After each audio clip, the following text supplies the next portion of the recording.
Hello, ladies and gentlemen. Today I have a special treat for you. We're only 20 months late, but no, I'm just kidding.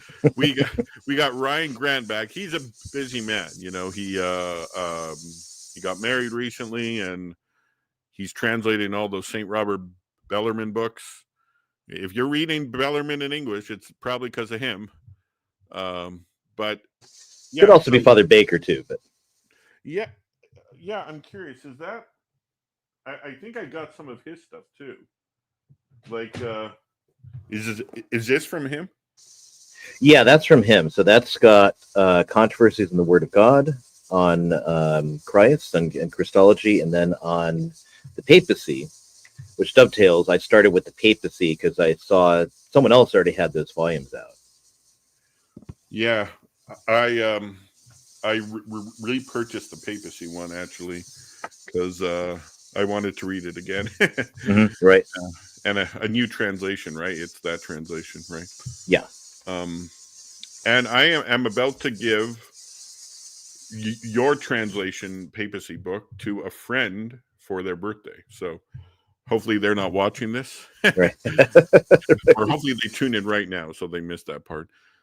But okay, so all right, yeah. So what we're gonna do? Last time we talked about, and last time I introduced him, he went into his backstory, his conversion story, how he was. I think his parents were Protestant and Jewish, and there's a bit of a Baptist influence. But he became Catholic ultimately, praise God. And he started up his publishing company, which publishes a lot of biographies of and a lot of Catholic writing that's still in Latin. He's using his. I think he mentioned you had a degree in classics, right? No, I don't actually. Oh, Degree in theology and philosophy. So oh, I just picked up Latin because I had to, because I realized that wow, all the good writing is in Latin. So therefore, what kind of theologian could I be if I didn't know Latin? Then I get into the Latin writings of all these great theologians and read through all their works, and then I said, "Good golly, I'm like the gnats sitting on the elephant's rear end that's sitting on the shoulder of the giants that these theologians were." So I told Father Rippiger at the time, if I ever call myself a theologian, I want you to take me outside the woodshed and beat me until I recant. So anyway, although I did do I've got probably 6 years teaching Latin. Um, so and I come to learn it. It went beyond just translating stuff to learn it very fluently. So the Greek as well a little bit. Actually would great. I would love to just stop and go back and get a classics degree. It'd be awesome. Just if I had an excuse to take the time to do something other than labor with it, to do something for fun. yeah. You've got like what 9 kids or something. Mm-hmm. Yeah, exactly. Yeah, it's hard to get a degree when you got to Yeah. provide for that many people. Um, all right, so yeah, no, if you want to learn all about Henry VIII, go see our first show. Just type Ryan Grant, Alan Rule, and it should be there. But now we're doing the sequel because the Reformation didn't stop with Henry VIII. Henry VIII.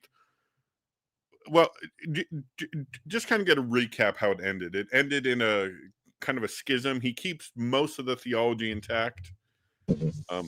That's probably a good place to start. So, what exactly is the Church of Henry VIII? You often see this claim that Henry VIII tries to keep the Church Catholic without the Pope, right?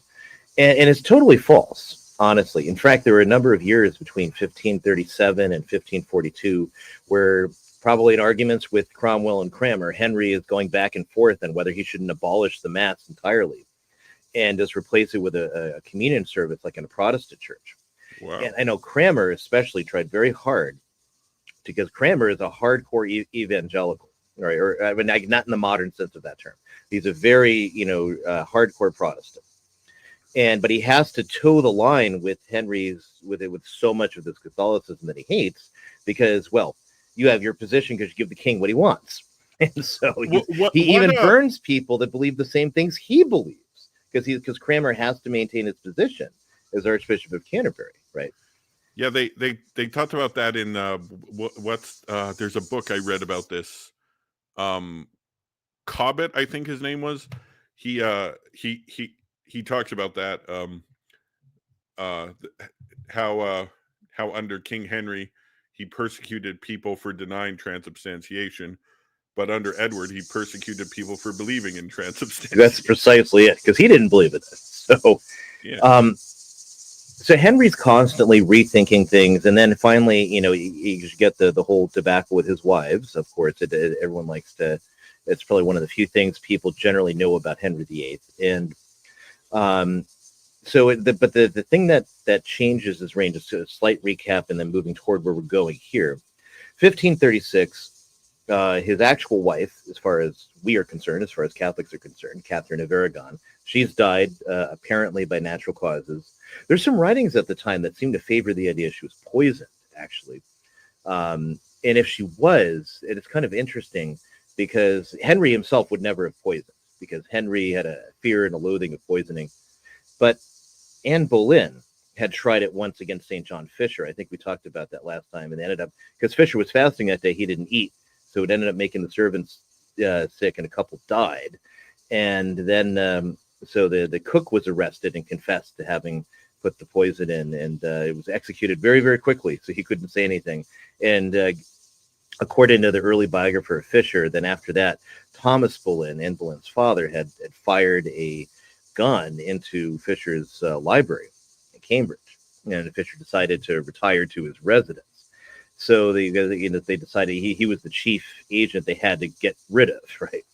So it wouldn't be impossible that Anne was mad that Catherine was still living, and someone on her behalf authorized poison. We don't know that. There's no evidence of that per se, but contemporary opinion kind of thought that. But, all right, so putting that aside. When was Anne Boleyn executed? What year? 1536. So it was a quick affair. Henry has her executed, and the very next day married Jane Seymour. And Jane Seymour, the thing I didn't know, but Jane Seymour, you brought this up in our last talk. She was actually Catholic, right? Mm-hmm. Yes. Which is really weird because quietly held to the old religion, as it were. And it's interesting. There's nowhere, I don't think I've read anywhere she was ever forced to swear the royal supremacy. That was the thing Henry was terribly worried about at the time. And she basically is, it's quiet, obedient, all the things that a good queen is supposed to be, all the things Anne was not. Anne did not make the transition from royal mistress to queen. And so she was very quick to let Henry know her opinion, even in public, totally breached royal protocol.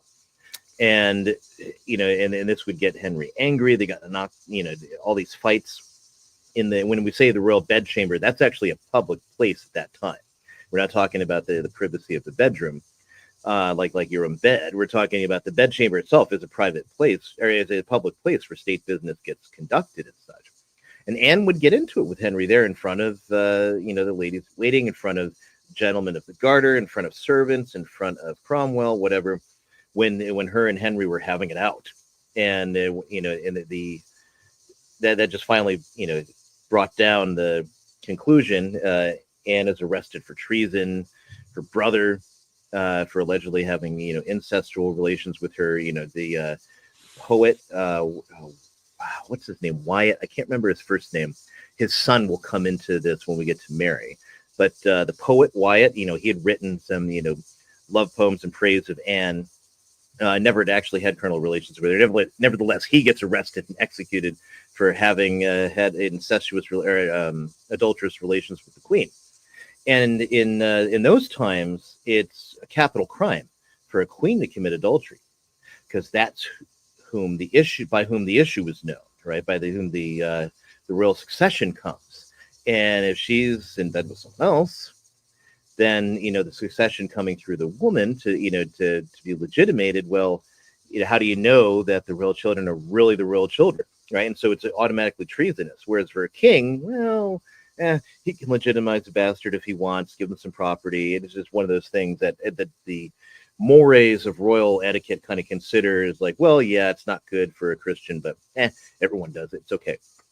That's how they look at it, by the way. And I'm not agreeing with that. I'm just more or less giving a humorous characterization of how they looked at it. So anyway, so Anne's executed. the next day he marries Jane Seymour. Now Henry had actually tried to, once things were going badly with Anne, he goes to have an affair and to take on a royal mistress, and he settles upon Jane. He notices her, and Nicholas Carew is the groom of the stool. He actually encourages encourages Jane to take the same route that Anne had taken, and that gets Henry again, all a flower again, all romantic. And so, so it does work on that same route. They couch her that way. And they're also very good friends with the Princess Mary. And we didn't really talk about her much last time, but once Henry had married Anne, because Catherine had put up such defense, as revenge, Mary is formally bastardized and no longer the Princess Mary, no longer in the succession. And she's put in Anne's household as a servant. And Anne even goes so far to order her to be slapped if she will proclaim herself the princess. So tons of childhood trauma for Mary, who's now separated from her mother, can't see her mother, is forced into the situation, and from a distance, her friends and supporters are trying to get her put back in the succession. And they use Anne Boleyn's fall as a means of doing it. Unfortunately, Cromwell is a very brilliant political actor. He is able to take all the correspondence from Mary and those on her part who are working for Anne Boleyn's fall. And as it turns out, that also works for his purposes. And then he's got a great deal of treasonous correspondence that he can hold on to and say, all right. And they put, after Henry marries Jane Seymour, they put the thumbscrews to Mary. You will swear the royal supremacy. You will declare that your mother's marriage was invalid, or you will be executed. We've already worked it out with the Emperor Charles V. He's not going to help you. So you'll do this. And not just that, all your friends are going to die too. And some of them do. Actually, Henry does kill his longtime friend, Nicholas Carew, sends him to the block in the whole debacle and everything. So Mary, against her conscience, is forced to swear the royal supremacy, deny her, her mother's marriage, and it breaks her. But now she's given royal favors. She enters into a period where she now enjoys Henry's favor. She is now, part of the court and its doings, and so she's, so she has this space of time. And we'll come back to this later, during Edward's reign. Jane Seymour does this one singular thing that forever will make her the good wife for Henry. She has a son, the son that Henry has wanted all this time. She has Edward VI. That's where Catherine had failed Henry, as far as Henry thinks. And that is really the one singular failure that broke Catherine's queenship. She failed as royal baby maker, had all stillborn children apart from one girl, which was Mary.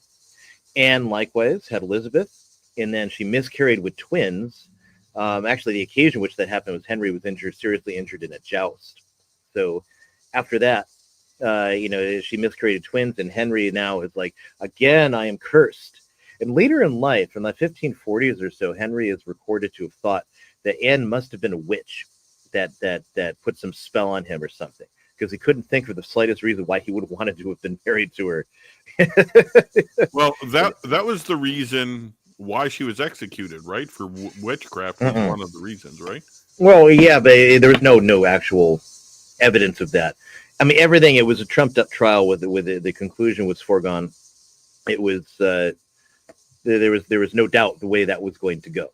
So her adulteries, were again probably highly unlikely that she ever did any of that.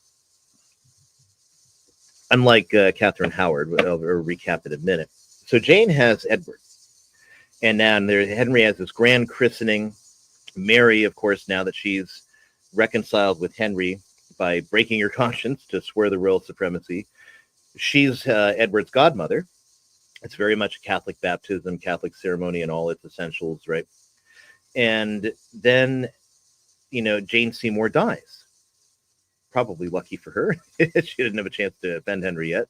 But, she dies. She contracts an infection and dies just about a week after the baptism. So, Henry mourns her, doesn't marry for a while, and that's where Cromwell's downfall comes, because he tries to propose to Henry, hey, let's get you married again. And so he wants to get an alliance with a Protestant household, because, again, he and Cranmer are on the same page. They want to try to move Henry closer to a stricter, more radical Protestantism. And the problem, of course, is Henry despises Luther. So the idea, even if he's swayed by arguments toward Protestantism at this time or another, damn, but that sounds so much like that rotter Luther, and I don't want anything to do with him. So therefore, it was all off the table, and that was how Henry viewed it. So the result was Cromwell seems to think that he, if you got an alliance with the Lutheran household against the emperor, that this would might inspire Henry to take another look at a stricter Protestantism. So this marriage is arranged with Anne the Cleves. Henry Caesar can't stand her. And we don't really know why. She looks perfectly charming from her own portraits and whatnot, but that gets annulled for non-consummation. She's given an estate to live on in England. This kind of continues, dies during the reign of Queen Mary. Queen Mary actually becomes really good friends with her later, and she's reconciled to the Catholic faith. So there's that. Next, Henry marries Catherine Howard. And she's a woman with a past. She was raised in a household, related to Anne Boleyn slightly, and the key to the lady's bedchamber was liberally kept, as according to a contemporary account. And so she definitely had carnally known men prior to marrying Henry, but even while she was queen, because by that time, Henry is fat. His youthful vigor is gone. He's no longer this great athlete. He's no longer so handsome, amazing. Catch. He's fat. On top of it, the doctors say, "Oh, we need to get more of the humors coming out of your leg, right? So we need to keep these ulcers going on these legs." And so he's got this stinking, rotting flesh from these constantly ulcerated wounds that the doctors are keeping in order to try to heal his condition. So he also stinks. There's all these things come together. And Catherine decides young love on the side, not a bad thing. Thomas Culpeper, who's the other one that is executed for affairs with the queen. And these actually happen, unlike with Anne. So she's executed. And then it's a little bit later in the reign that he marries Catherine Parr. Now, Catherine Parr was a widow. She did know how to handle husbands, and she wasn't new at this, and so she actually managed to survive Henry, just barely. There's a few in palace coup attempts where Henry's induced to move against her, and then she's able to convince him otherwise. So Catherine Parr is a Protestant, and she largely very Protestant opinion. Now in the Henry's church, you have a veneer of Catholicism, as in you still have Saints' Days processions. They've gone after relics. A major plank of English life is the monasteries, and those were taken out in 1536 with the suppression of the monasteries, which we talked about last time. So that's a major thing that's changed. You have to condemn the Pope 4 times. Priests have to preach against the Pope's pretended supremacy 4 times a year. And that's one of the major doctrines, and an Englishman growing up in Henry's church will have learned by heart about the Pope's pretended supremacy and being very anti-papal authority. It's one of the main things. There's encroaching English in the services, but by and large they're all in Latin. There's still masses and whatnot. Henry, loves the music of his youth, and so there's still a lot of polyphony chant. He does let Cranmer experiment with the English polyphony, which Thomas Tallis, who's a former monk that then enters royal service as a musician. He'll actually survive all the way to Elizabeth, remains a Catholic. Thomas Tallis, if you know Tallis, Tallis, you should know, everyone should know his music. It's some of the most gorgeous music you could ever imagine. He was William Byrd's teacher. Right, so, but that's kind of the thrust of it. Purgatory is gradually rolled back to a certain extent in terms of devotions, but only so much. Masses are still said for souls. Marian devotion is still present. You have people still learn Latin prayers. There's some places in England where they really don't notice anything's happened, except the priest is obliged to come up and preach against the Pope a couple times a year. Would the priests would they actually preach against the Pope? Because I mean, it's tough to imagine that all of a sudden the Pope's the head of the church on earth, and then all of a sudden he's a big bad guy. it was a slower process coming in, but it was ordered in right around the same time as the suppression of the monasteries, and there was fear, at the and there's the natural. Here's the king, and so in the beginnings, it's like, well, argument between king and pope, and it's happened before, but then it becomes a lasting thing. And then you now begin this cycle of sermons against the Pope's pretended authority. You have writings like Stephen Gardiner, who was a big proponent of the, for lack of a better term, the divorce. It wasn't actually divorce in a modern sense, but the annulment crisis with Catherine of Aragon. He supported Henry very strongly. He's rewarded by being made the Bishop of Exeter, the Bishop of Winchester, not Exeter, and he's strong plank of support for Henry. Many others, even some people who kind of begrudgingly supported Cuthbert Tunstall, who was a brilliant scholar and became a priest later. He actually resisted the whole, the king as the supreme head of the Church of England for a lot longer than the main convocation of bishops had, because he's the Bishop of Durham. He was a good friend of John Fisher. Was he the one that they sent to John Fisher to try to He and Stephen Gardiner and a few others were sent to John Fisher while he was in the Tower to try to get him to recant. And Fisher is just kind of scandalized by it. The fort has been betrayed even by those who should have defended it. But we'll see. All these men will play a prominent role in Mary's government in restoring the faith. And so his prayers will definitely have found their way for their conversions, even Gardiner. But so that's kind of the nature of things. And so a lot of people might not really notice all too much of a difference in their religious life, going through Henry's reign. Now, Henry dies in 1547. And I think in January, right? Yeah. So here, go to the first picture I've got. There's actually a fun story about that. So, okay. This is the tomb. This is the casket of Henry VIII. In the center, on the left, is King Charles I, who was executed during the English Civil War, and 150 years before the French Revolution would kill their kings. And then the far right, 1649. I actually had Charles Coulomb, a man who I got to meet in person about a week ago, but he came on my channel once to do a thing on the English Civil War.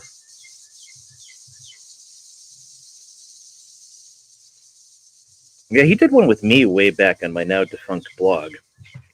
Yeah, he's in Canada now, actually. Mm-hmm. Like on vacation here. But I was going to say, is he getting? He's not getting maid services, is he? No. I know he's not. I'm just making a crude joke. It's too soon for him to go. Anyway, so in the center you have Henry VIII, his casket. On the right is Jane Seymour, but on the left is Charles I. And so Henry was deposited here, and this is in the chancel in Westminster, and where it was buried, and then it was forgotten about. This is all rediscovered in the 19th century. It's a 19th century photograph. There's another angle of a different photograph of this where you can actually see Henry's skull peering out from that casket there. I think they only discovered the body of Richard III only like 10 years ago. Yeah. And, that was a little bit different.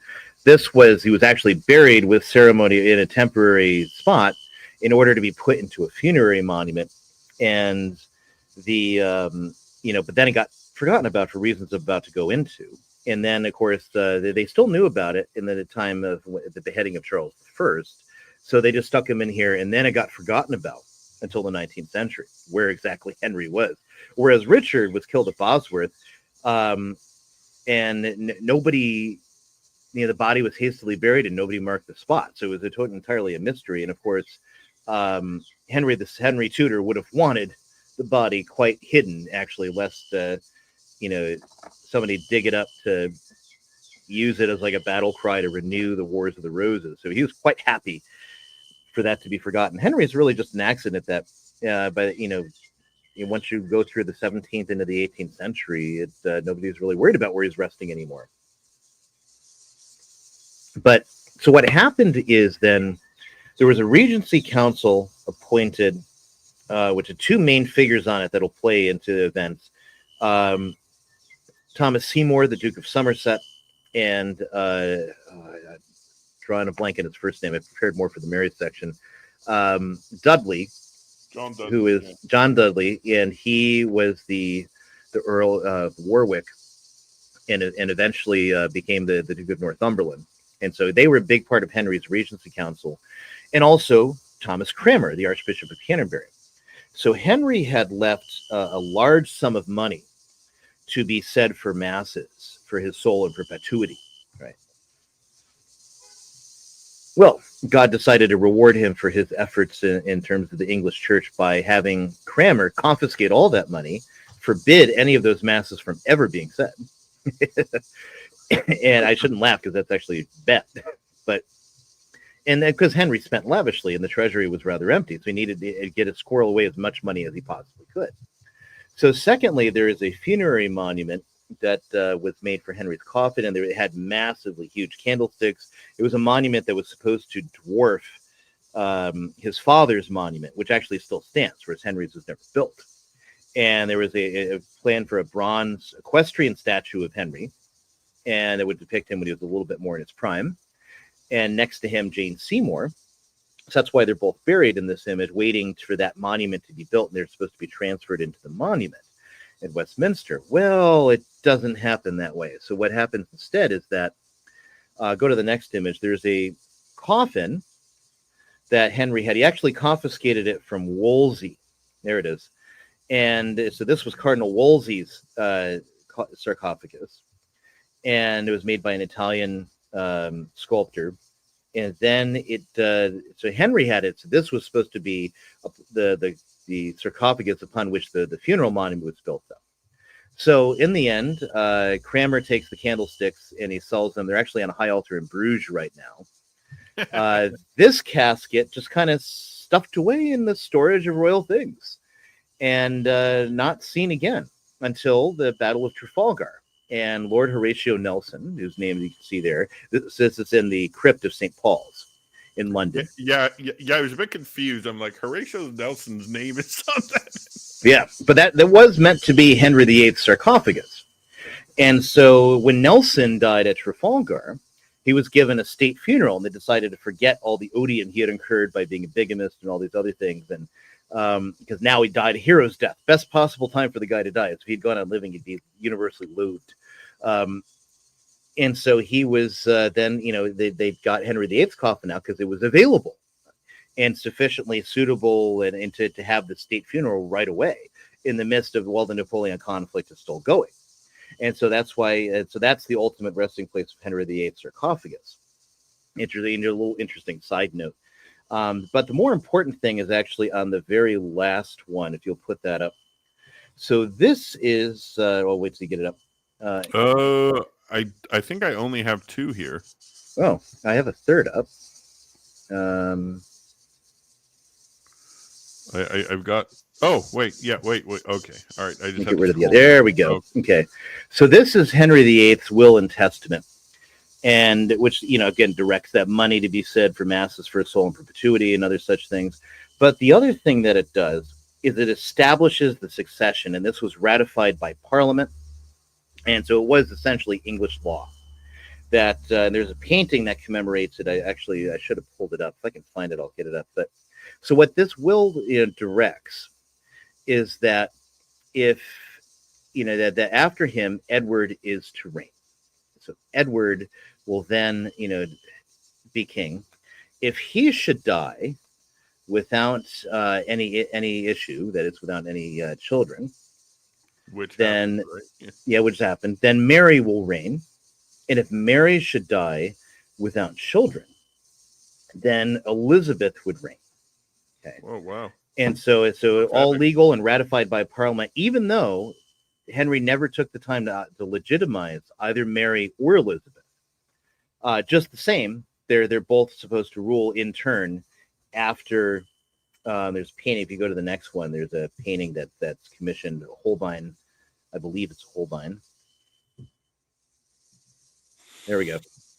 commemorates this fact. And so you see they're depicted, Edward, and then Mary, and then Elizabeth. So that's actually English law. So it's entirely legitimate in terms of the rule and the succession because of the nature of the way the Parliament assisting the king enacts law. All right. And so parliamentary statute has in the past and will continue to override strict primogeniture. So, and that's an important thing. The consequence of this is that, then we see the drama as it plays out. Legally, Mary is the heir. And likewise, under Mary's reign, Elizabeth is, in fact, the heir. And so that brings complications when both Edward and Mary are wanting to deal with their successor. Right? So anyway, we can take that off the screen. I'll have more to put up that I'll go through. So Edward now is king. He's young. He's very precocious, very, very intelligent. And, he doesn't really leave much of a testimonial about how he felt in the passing of his father. How much he would have even seen his father, we don't really know, to be perfectly honest. So either way, he's in his minority. He has the Regency Council, and they're the ones who are mostly handling the affairs in England. So one of the first things that begins to happen, they have to deal with the coinage, they have to deal with taxation, they have to deal with the finances because they're utterly and absolutely in disarray. So Parliament time? And so, you got to go back to parliaments, and there's no real drama as far as parliaments go in this time. Oh, it's not like with Charles. Yeah, so the Regency Council's handling things. Now, Edward, though, one of the members of the Regency Council, Thomas Cranmer, has been raising Edward as a very strict Protestant. And so, and so Cranmer essentially uses Edward, if you put this next one up, okay. And this is from Edward's coronation. Oh, that's a nice painting. Yeah, he advocates for the young king to continue the work of the Reformation, to continue purging the church. Now, Edward himself directly doesn't really take much action in this, but what will happen is that Cranmer will be the one in the king's name directing. And of course, Edward agrees with all this, by the way. It's not like he's doing anything out of order, but he's the one who's going to be taking action to reform and shape the church going forward. And so one of the first things they start doing is tearing down the altars. You have a limited amount of this under Henry VIII, not too much because Henry can't stand for it. There's no real, pushing or patronage for it. But they start, tearing down the altars, smashing stained glass windows, rood screens. And so the rood, I know you know what a rood screen is. Yeah. I wonder, I've got to have an example that I can put up here. But for listeners who aren't so familiar with the rood screen, I know I have an image. I should have had it prepped to go. But anyway, all right. If I do find it, I will let you know. All right. So anyway, rood screens get torn down. It's kind of like an iconostasis in a Byzantine church. If you've ever seen that, for the listeners who don't know what that is. Yeah, and it's like made of wood usually, right? Mm-hmm. Right. So that's rudis in Latin. The rood.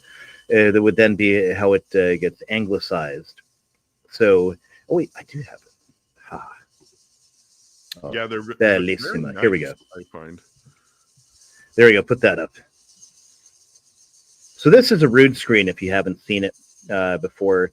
And there are much larger and more encompassing ones in the English tradition that no longer exist, unfortunately, because then under Cranmer, directions given to tear these things out. So the religious revolution is going to go onward. Wait. Can you pause for a second before? In this one, who's the guy in the top left? The guy who's got the outstretched arm? Oh, that's Cranmer. Okay. All right. Or it's supposed to be Cranmer anyway. All right. Let's go back to this. I just wanted to know who that was. I'm like, who's the guy? All right. Perfect. Right. Let's continue. So Somerset is directing the Regency Council. And, he's, trying to get, the finances put on a good footing. He's trying to get the proper, organization for the treasury. And so some of the things they do, they appoint a lot of people. There's a lot of heavy taxation. And ultimately what happens, there's a lot of discontent especially in the western counties in Cornwall, especially in the north. And you got to remember too that functionally 85 to 90% of the country is still Catholic in some sense. At the very least, in the sense of having the shared sacraments of the church as it was under Henry. And, would they be Catholic in the proper sense of it? It's unknown, because of the way the religious revolution took root under Henry. And you have, foreign observers saying the English have grown to love, the freedom of heresy, as it were. So there's there's definitely, problems, but at least if you want to say Catholic in terms of the sacraments and the worship, about 85 to 90% of the country is Catholic at this time. What year? Protestantism, this is 48, 49, 50, the early years of Edward's reign. Okay. And Protestantism is essentially a minority clique, usually very well connected and wealthy, powerful nobles, right? People in their household and circles, and then other smaller groups of average people like gathered around London, Hanseatic League trading areas, where there are a lot of Germans coming in, and that this is a problem under the last years where Thomas More was chancellor. That's the steel yards, for example, where the Hanseatic League would have its offices. A lot of Protestant Bibles are being, put out there, right? And so those are the areas, certain segments of London, right? Certain segments down, in the south. That's where the strongholds of Protestantism are. And then you have Unitarianism is another thing that's taking root, and nobody likes that, neither Protestants nor Catholics. So that's another thing that's come about, and they end all the disastrous wars in France and fighting on one side or the other of the emperor, the French king, and which was the policy of Henry VIII to his declining years. And that's another thing that bankrupted the treasury so heavily. So now there's no foreign focus ever, because what's the first thing you do to get away from unpopularity at home? You go to war abroad. Yeah. And so, yeah. And in Henry, it managed so Henry had managed to squash religious dissent by focusing everyone on war in France, fighting on the side of, the emperor. He just fated to fight on the imperialist side of things. So by stopping all the wars in France, Netherlands, other places, now the discontent can focus. And a lot of the average common people, especially where they're still Catholic, they're being crushed by taxation. Commons are being enclosed. And that's one of the new things that's being directed out of London, is the first major closure of the commons. There was a little bit of that under Henry, but now it's taking effect in ways that it won't again until like Regency period times with enclosures. So so there's no common areas to gather your firewood, other activities people regularly have in the commons. There's a lot of discontent that's going on, and then Cranmer then, has been working on this for some time, and Edward duly authorizes it. You get the prayer book. Now, before we get to the prayer book, there's another event that shows how precocious Edward is that there's a kind of a war in the Regency Council amongst all the various gentlemen. I didn't name them all. I don't have them all at hand. Just pause for a second. Do we still need this on the screen?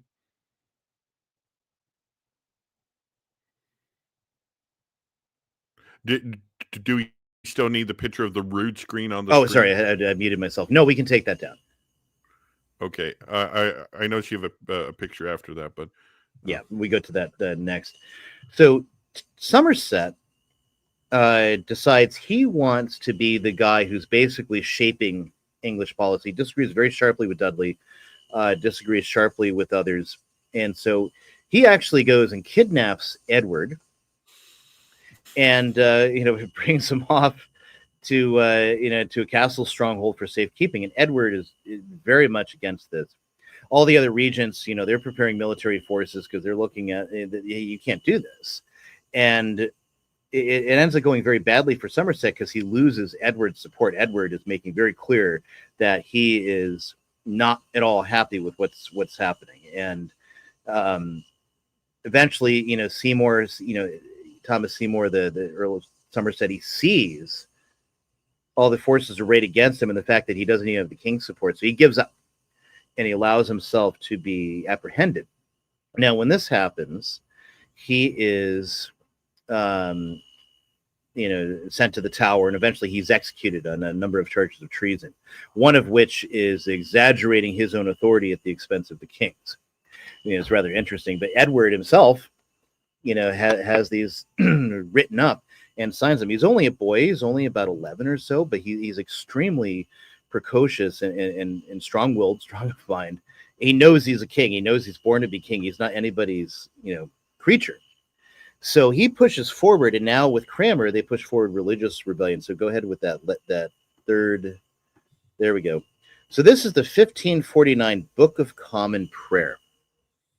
Now, there's a bunch of things if you want to know more about, like the formation of the Book of Common Prayer. Archbishop Gasquet, who's a 19th and 20th century historian, Cardinal Gasquet, he wrote a really good treatise from the original primary sources, examining all of Cranmer's notes. And one of the things that Cranmer does is that, this isn't like for a Catholic who's not familiar with the Book of Common Prayer, Anglicanism, or you're more familiar with, say, low church fundamentalism in Protestants, the Book of Common Prayer is a very high church type of book. And it still has maintained ceremonies, still maintains, certain types of vestments and decorum, but strips down all of the things that are too Catholic, essentially. And Cranmer has copious notes where he's subtracting from the Sarum Missal, which is basically the Tridentine Mass and the Sarum use of the Roman Rite, as it were, before it kind of adopted its English character in the Sarum Rite. And it had, it had changed. He took out anything, like especially the canon, that has to go. He put a very nice, because he is talented as an English translator and a composer of English. He does put a really nice English face to a lot of traditional prayers, slightly modified. They take out their Catholicity and things of this sort. There's also an ordinal that goes along with this that declares how ordinations are to happen. And essentially, ordination did not, the whole form of it, everything completely denies that someone is ordained to offer sacrifice. They completely change it. He was ordained to preach the word of God. That is his sole job. And so even all these ceremonies are the ceremonies for presenting the word of God and joining the Last Supper. That's how, that it's done. And originally, you still would give communion with unleavened bread on the tongue. Now, another Protestant reformer from Germany, Martin Bucer, he would visit to see Cranmer's work. And he gets actually really upset when he sees it. He said, no, you need to get rid of this putting the host on the tongue. That's still a sign of ministerial priesthood. That's a sign of, the church's father instructing these little ones. No, we don't want that at all. Each believer is himself, the church. Each believer himself needs to take on his, I guess, what's the word we might use today for that? Is being an adult in the church and his agency, right, in taking the host himself. And so the original service didn't allow for that, but eventually that is what's done. It's all in English, and now mind you, English is not necessarily English at this time in various parts of England. I mentioned Cornwall earlier. They speak Cornish. Different language. You have the Welsh. Most people are familiar with Welsh. Doesn't need any introduction. Entirely, different languages than English. English dialects, even from York to London, might not be necessarily intelligible to each other. Well, and like if you read like Sir Gawain and the Grey Knight, have you tried to read that in English? Yeah, that's Middle English. That's beyond my powers. Yeah, that is hard. I can't really pick, and I have a friend who can do that. I can't. I can, he's really, really Old English and Middle English, Scots, Lowland Scotch, right? They can, he's really good at that. I'm not. About 1400s, I can start reading it without too much trouble. And the paleography of that time was a bear to pick up, but eventually I was able to do that. But that's early modern English, right? It's recognizable. You just got to watch for vocab words in their archaic sense rather than their modern sense, like a word like let. I think I mentioned last time with Henry VIII song, pastime with good company. Who shall me let? No. Let means who's going to stop me, not who's going to permit me. Who's going to stop me has the opposite meaning of what it is today. To enlarge doesn't mean to make something bigger, it means to let someone free. Take off a bond on them or something of this sort. So that's the that's the sort of stuff that you need to be mindful of. The early modern English. Check your dictionaries, get the sense whenever something doesn't seem right. But it's fairly intelligible if you take the time. Shakespeare is another example of that. You get a little lexicon for reading Shakespeare, because Shakespeare, again, is early modern English. And of course, he forms what we now know as English. So this book is pre-Shakespeare. And it has one of the things that Shakespeare will contribute to is it's coming off of the authorized version of the Bible, which is essentially Tyndale's version of the Bible, which Henry VIII then, even though he had persecuted Tyndale in England, he takes Tyndale's Bible and puts the Henry VIII stamp of approval on it and makes it the official authorized Bible of England, publishes it everywhere. So a lot of that is used in here. Cranmer makes a few alterations and changes and such things. But and so ultimately you've got something. This was meant to do what the Bible in English was already starting to do, giving a common English vocabulary, which is, of course, determined by the London dialect. Much the same way that Italian dialects ultimately, although they remain very strongly, unlike English dialects, it's the Florentine dialect that ultimately became the dominant dialect of Italian because of Dante. In English, that's the authorized Bible in Shakespeare that make the London dialect and Shakespeare's own particular brand of pulling off so many Midlands words and vocab from different dialects and all forming them in. So now they become more recognizable to each other. And so this was meant to do that job, but it'll ultimately be short-lived in that. So this goes out. And it's to be imposed. So now Dudley is firmly in control of the Regency Council. He and Cranmer, they order this now from Whitsun, which is Pentecost of 1549. This will be read in all the churches. Now, for a lot of people, especially in Cornwall, where the first rebellions happened, this is intolerable. We can't have this. It's after so much suffering from taxation, failed harvests, you name it. They can't, the people just can't take it anymore. And then on top of that, the mass is now going away, and it's a bridge too far. So after Whitsun, there's a church in Cornwall. I can't remember the specifics. Michael Davies has a great talk on this where he gives all the very great specifics of the Western Rising. Priest was going in to say mass, and then he said, "Oh yeah, I'm supposed to say the new prayer book." He gets ready to say the new prayer book. People say, "No. You are going to say the mass in Latin as our fathers had it and nothing else." Nice. Pretty much, with threats of violence if he doesn't. And so he does. And then people start hearing, hey, the ancient mass is still being said in this place. And that inspires other people. Word breaks out. So they start. That sounds like the Latin mass today. Yeah. Yeah, right. And there's another factor that inspires further resistance to the prayer book, and that is the Princess Mary. And so if we get back to Mary Tudor, that is the future Queen Mary I, because there's actually a couple Mary Tudors historically. Henry VIII's daughter, Mary Tudor.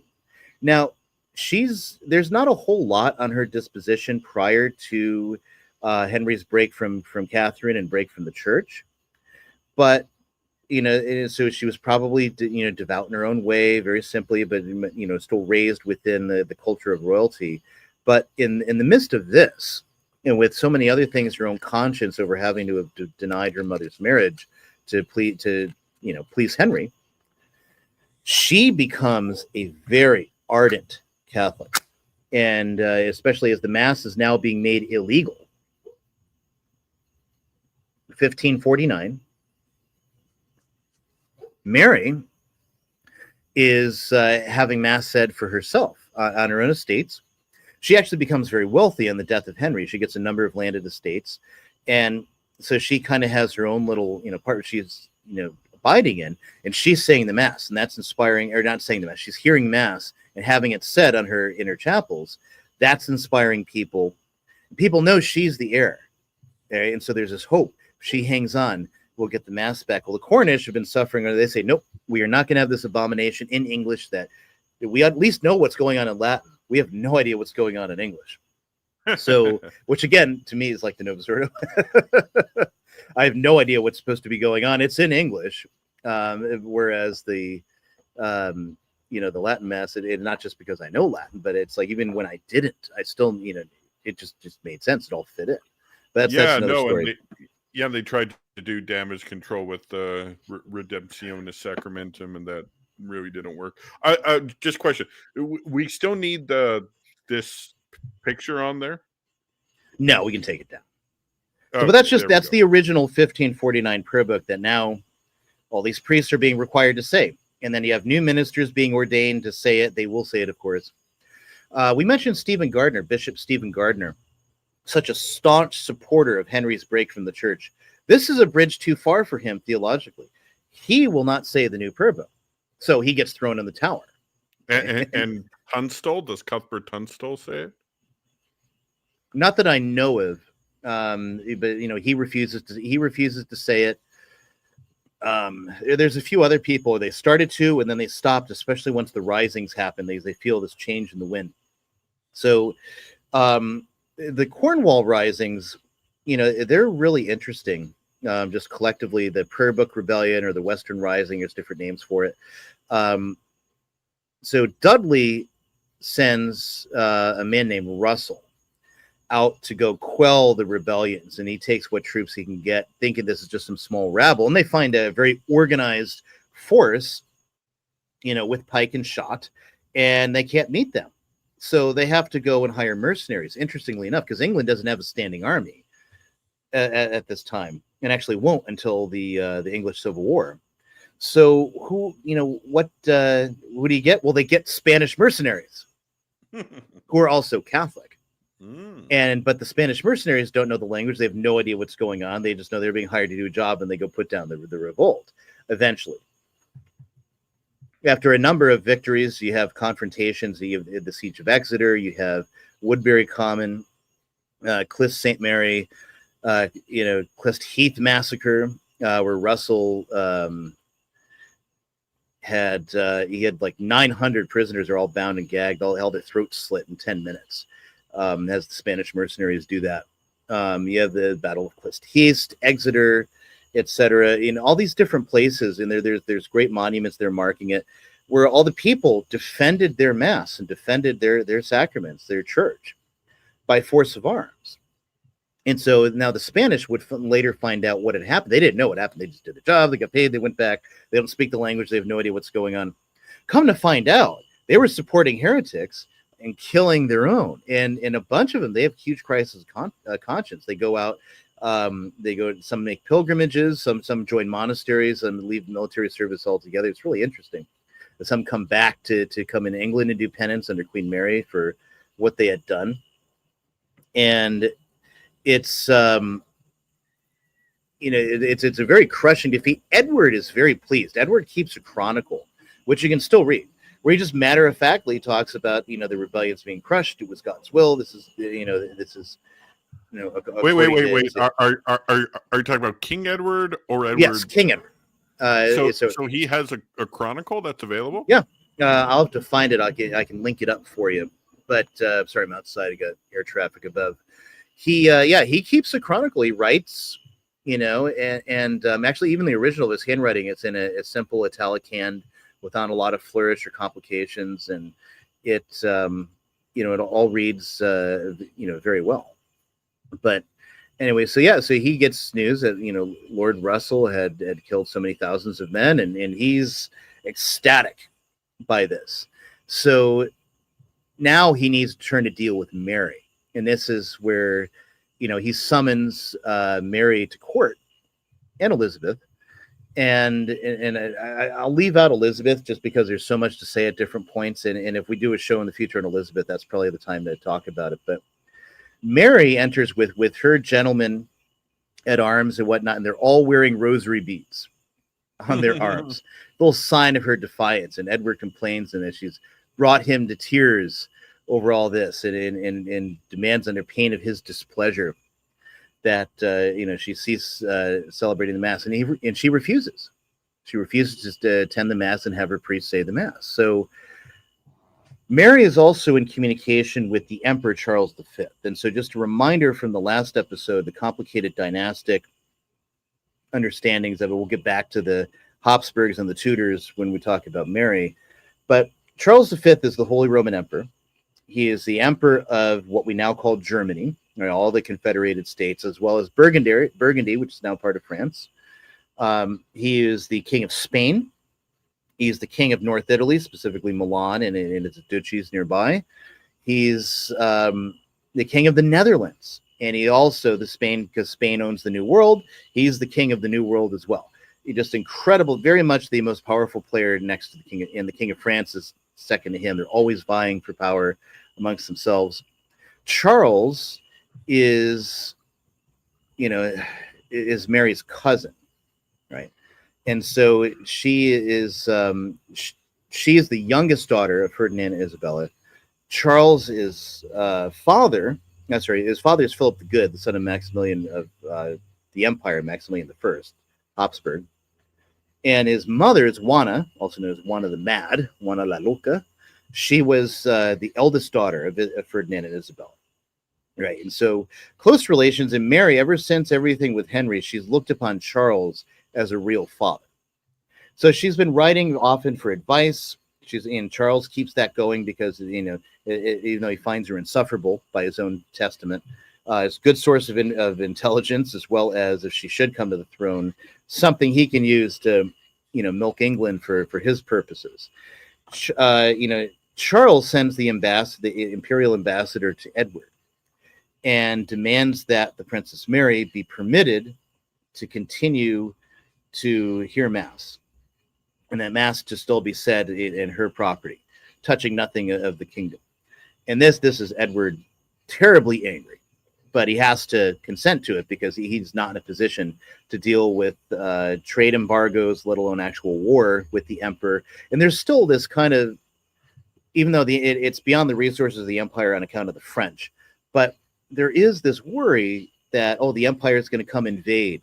And there's even imperial ministers suggesting to Charles that he could invade. Charles's own sister, who's the regent of the Netherlands, she even urges Charles, hey, there's a couple of ports in England, and you could take those and have mastery over the country and then restore it to the faith and everything, which, Charles is very much against. Catherine of Aragon was very much against that when it was proposed during that time, right, to stop Henry from breaking with the church.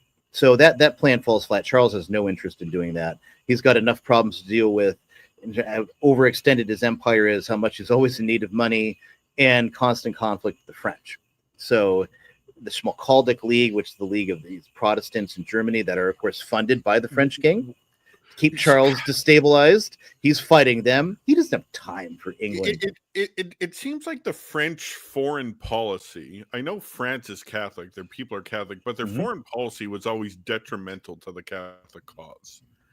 They supported the Turks, although they would never have militarily aided the Turks in any way. But they supported they supported Gustavus Adolphus during the 30 Years' War. In the 30 Years' War, and they supported the Schmalkaldic League. And that's right. What kind of French foreign policy is basically this: we keep the empire weak, we can keep France strong. Now, let's put ourselves in the mind of the French foreign ministers. The Charles V is, lord of the dominions to your southwest. He is the lord of the dominions to your north. He is the lord of the dominions to your east. It's in a big stranglehold. Not to mention that England is very often allied to the empire, so you don't have a lot going for you in terms of the rest of Europe, except for your very large population and your very organized central bureaucracy. That's what France has going for it. So it's you can understand why, from their perspective, even though from a Catholic perspective, like, this is horribly detrimental. But from a French foreign ministry perspective, this is great. Keep the emperor weak, and then he can't encroach upon our territory. We don't have another, because you look at what happens at Pavia, 1525. Charles wins a complete and total victory over the French, captures the French king, Francois I, and he's able to get his freedom, by the general principle of kings. A king doesn't kill another king, and he lets him go with having his sons as hostage. Eventually, that turns sour. Francois gets his sons back, and then he completely breaks all the terms of the agreement, goes back to war with Charles. And so the French remember that humiliation. The Empire remembers the breaking of those terms. You can't trust the French. And that's where that, is going to go. So Charles, England, no. We'll give some idle threat and see what that does. And that's essentially what happens. Is that idle threat from, no, it wasn't Eustace Chapuis. It was a different ambassador in England. I can't remember his name at the moment. He threatens Edward, and Edward, his Regency Council decides we can't afford problems with the Emperor. They're still quelling prayer book revolts around the country. They're dealing with economic discontent and other things. Let her have her mass. But even so, Mary is worried. Mary is really worried about what her brother might do. And so she comes up with a plan to flee the country and for the safety of Catholic Europe. And so Charles does send some ships, and Mary is debating back and forth whether she should leave or not. And it becomes a huge crisis for her whether she should depart the country, because if she does, and then Edward were to die, she would lose the right to the succession. And he's been sick, so it's not impossible. And in the end, and the imperial ambassador are pushing her, hey, you wanted this, you do it, get on the boat or get back home. Figure it out, because we can't stay here. And Mary finally decides, no, I'm going to stay. Takes this fateful decision, which, the Empire's not too happy about after spending all this money and time getting the ships up there to take her, but, that's what they do. So Edward now, he's 15, right? It's 1553. He's figuring he's going to be cruising on. He goes on a country progression to see, the prayer book is being put in place. He wants his vision of a militantly Protestant England, as far as his own mind, is coming to fruition. And then all of a sudden he takes on badly. He gets sick, possibly influenza. I can't remember if there's a formal diagnosis for what he comes down with. And then it's clear to the royal doctors he's not going to make it. And so as a result, Edward VI is now, worrying, what am I going to do? Because he knows Mary is to be queen after him. And then she will undo everything that he has been able to do, right? And of course, this will be the same thing 5 years hence when Mary is dying. So he tries to figure out what to do with the succession. And so he decides that he needs to completely abolish Henry VIII's will in favor of a brand new device for the succession. If you get the next picture I just put up there, there we go. So this is in Edward VI's own handwriting. This is from the British Library. It's in the archives. Where, literally at the top, my device for the succession. And he lays out in very clear, order, who is going to be. Now, part of this is inspired by Henry VIII's own will. The Greys, right, were cousins of the Tudors. They were supposed to reign if Elizabeth would die with no issues. So what he decides to do is shunt both Mary and Elizabeth. The reasoning is they're both illegitimate. They were both illegitimized formally by acts of Parliament. So therefore, it just removed them altogether from the succession. No illegitimacy. And then the male heir, the heirs, of the of the Grey family, they will take the throne. But the problem is they don't have any male children, not a single one. So Lady Jane is the eldest. Interesting gal, very sad position she gets thrust into, and partly by Dudley. And Dudley is the one who executes this because he knows he needs to keep the Protestant position as best he can. He desperately wants to make this happen, but again, there's no male heir. So Jane Grey, who's a humanist, she mostly spends her time reading Plato in the original Greek. She gets tapped to become, the queen. So she is the eldest to fit all the conditions here. And you can see where Edward has realized problems and he's crossed it out and changed it to they're added in, their heirs male, right? and they're the ones who are going to inherit the English throne. So so he's set aside Henry's will in favor of this. It's not ratified by Parliament because there's no time, because Edward's condition is rapidly declining. Finally, and he dies. So Dudley takes this and he starts putting it in action. They keep it secret from both Mary and Elizabeth. They summon Lady Jane Grey, who still herself has no idea what's going on. And they set, men to snatch up both Mary and Elizabeth and to imprison them. Now, someone who was a supporter of Mary's on the council rode at haste to warn her. And so Mary warns Elizabeth, and they both flee. Mary goes back to her estates, and she starts making preparations to claim her throne. Meanwhile, Jane Grey is brought in. She's crowned in a very hasty ceremony. None of this has the ratification of Parliament, by the way. And Mary Jane is then made Queen Jane. And, they try to get the accession, just done. And everyone's going to agree to it. Well, the problem is not everyone agrees to it. A lot of people have misgivings. There's a feeling like some chicanery is afoot here. Why is Lady Jane there? What about the Princess Mary? Because she's Henry VIII's daughter. There's a sense of right. She is the one who's supposed to take the throne. Even Protestants actually resist what Dudley is trying to enforce on behalf of the dead Edward VI, because because they are like, no, we need the right succession here. We need a Tudor. We need Henry VIII's daughter to rule, because that's the legitimate succession. So people flock to Mary, and she has a progression. She has an armed military force, but they don't even need to really fire any shots. People are surrendering, to them. Going over, the Earl of Arundel goes over to offer his support to Mary. Many other members of the gentry come in. It's kind of a foregone conclusion at that point. And Jane is only now becoming aware of what was going on. So as soon as Mary's in the city, she abdicates. And Gardiner is let out of prison. He immediately recognizes Mary as his queen. You can take this down now. And she is now recognized as queen. She becomes the properly England's first queen regnant. And interestingly, now the imperial ambassadors and Charles V, they don't give Mary any credit. They do not believe she has any chance. They are already getting ready to recognize, and they even do have documents drawn up recognizing Jane Grey as queen, because they don't think Mary's actually going to do it.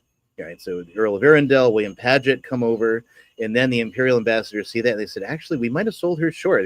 He doesn't even get his dispatches back to Charles to stop the proclamation recognizing Jane as queen from going out, when because it all happened so fast. So Mary is universally made queen, and then Catholics everywhere, especially in different parts of the country, they're bringing out, it's kind of like a reminiscent of Saint Norbert, right after the heretic Tanchelm. They're bringing out all their sacred vessels. They're bringing out all the vestments. They're bringing out everything needed to say mass, and they're now saying mass openly after they've been hiding and keeping these things protected for a number of years. Right. Yeah, and so Mary, for at least Edward's reign, right? Yeah, for pretty much the entirety of Edward's reign, or since the imposition of the Book of Common Prayer, and also the iconoclast crisis too, because that was going on even before the Book of Common Prayer. You had men going into churches and destroying altars, and destroying stained glass, destroying statues, destroying saints, all kinds of vandalism, reliefs, whatever, depicting the priest saying mass. Interestingly, like they would chisel out the host, and they'd chisel off the head of the priest, but they leave the rest of the image there, right? And it's a type of vandalism. It's sort of like protest art, if you will. Basically saying our fathers were idolaters, but we are no longer. And they leave the remnant of it, up there. You see that a lot in the Netherlands too, like in Utrecht. There's a lot of examples of that, and so on and so forth. But the people still, there's rejoicing all over the country. Bells are rang, and Mary is queen. So the unfortunate Jane is put in the Tower. And if it weren't for subsequent events, she probably would have lived in the Tower just fine. But and we'll get to those. So I mentioned Stephen Gardiner. He gets restored. I wonder how hard it would be to get some pictures up here. But anyway, so Gardiner's restored, and he's made, one of the chief bishops of Mary's reign. And there's another fellow that is abroad, closely connected with, if you'll put that picture up, Cardinal Reginald Poole. Now, Poole is usually spelled Pole, but the actual pronunciation in English at that time, it's Poole. He was from a family that descends directly from the Yorkist side of George Plantagenet. Was this guy the guy at the Council of Trent who wanted to compromise on sola fide? No. Or that was alleged. You might be thinking of someone else. Poole, prior to Trent, had supported some things that definitely wasn't a compromise on sola fide, but on certain things in justification, he had said some things that weren't quite right, but he had fully subscribed to Trent, right? And so once all the theologians' commissions were there, as he was a reforming cardinal, right, and he's praised right on the floor of Trent. Yes, he was at the very first 6 sessions of Trent, and Massarelli in his journal gives the opening speech praising Cardinal Poole, and in the speech that was said to have been written by Poole, delivered by Massarelli himself, were Poole's words that he's given are that the situation of the church is to be blamed on no one else but we bishops. We alone are to blame, and if we will not recognize that, we invoke the Holy Ghost in vain. Right? Really staunch reformer in the church. Perfect guy actually to bring back to England. And there was an allegation that from his enemy, what became, originally they were friends, but they become very strong enemies, is Cardinal Caffarra, who later becomes Pope Paul VI. And so Pope Paul III, you mean? No. Sorry, yeah, Paul VI. Paul IV. I made a mistake. It's Paul VI. Oh, yeah, because Pope Paul the VI in my brain, I'm switching it up, right? Oh, so, okay. But yeah, so the future, Paul IV, he was friend along with another Giovanni Morone, another reforming cardinal. They were all friends and reformers, but at a certain point, Carafa is convinced that Poole is a heretic and that Morone is a heretic. So after Julius III dies, after Paul III dies, the conclave that elects Julius III, Poole was the front runner, and Carafa gets on before the conclave and says, "You can't elect this man because he's a heretic," and that creates a huge stir and stirs everything. But Carafa is already coming into that realm where he's seeing heretics everywhere, and it's just got this almost mania in terms of these men are heretics. And he ends up doing a lot of very unjust things to a lot of people once he's pope. He writes the bull, the legal bull, Cum ex apostolicis officio, for only one purpose: to make sure Cardinal Giovanni Morone, because he could not stick him with anything, the Inquisition said he's innocent. We can't find any proof that he's a heretic. He said, nope, he stays in jail. He's a heretic. But he knew as soon as he died, Morone would come and vote in the conclave. So he wrote this bull with only one goal in mind: keep Morone from going to the conclave. Which ends up. I bet the Sedevacantists don't know that. Yeah, no, they. I mean, the history of it. When you look at that, and this document has nothing to do with dogmatics at all. It's purely a legal document, and it was meant, for Morone, and then secondarily for Cardinal Poole, I might add. But it, the whole idea behind that document was essentially laying out that if you're this, these canonical penalties apply. That's all it was. And whenever you look at any document in the tradition that cites Cum ex apostolicis officio, it's always cited for the question of its canonical penalties. It appears in no dogmatic manual anywhere. Nobody treats it. And the fact is, if it were a dogmatic manual, it would be completely contrary to what all theologians teach, and that occult heretics are still members of the church. So, it's a... And on top of that, the penalties of schism and other things in the bull, they're not reserved. Any priest can forgive them if you go to confession. It's but that's the only place you find any commentary in the whole tradition on Cum Ex Apostolatus Officium. And as a canonical document, it was completely abrogated by the imposition of the 1917 Code of Canon Law. So it's one of those kind of like trad boogeyman documents that everyone's got to, everyone goes to, but they just don't understand its proper signification in the tradition. But anyway, that's for another day. But you're better off sticking with the Bellarmine of the Fifth Opinion if you want to argue the Sedevacantus line. Don't because it's at least you're being consistent in terms of how that's been viewed historically, rather than this document, which is never viewed that way. So beside that, but that's a whole nother issue.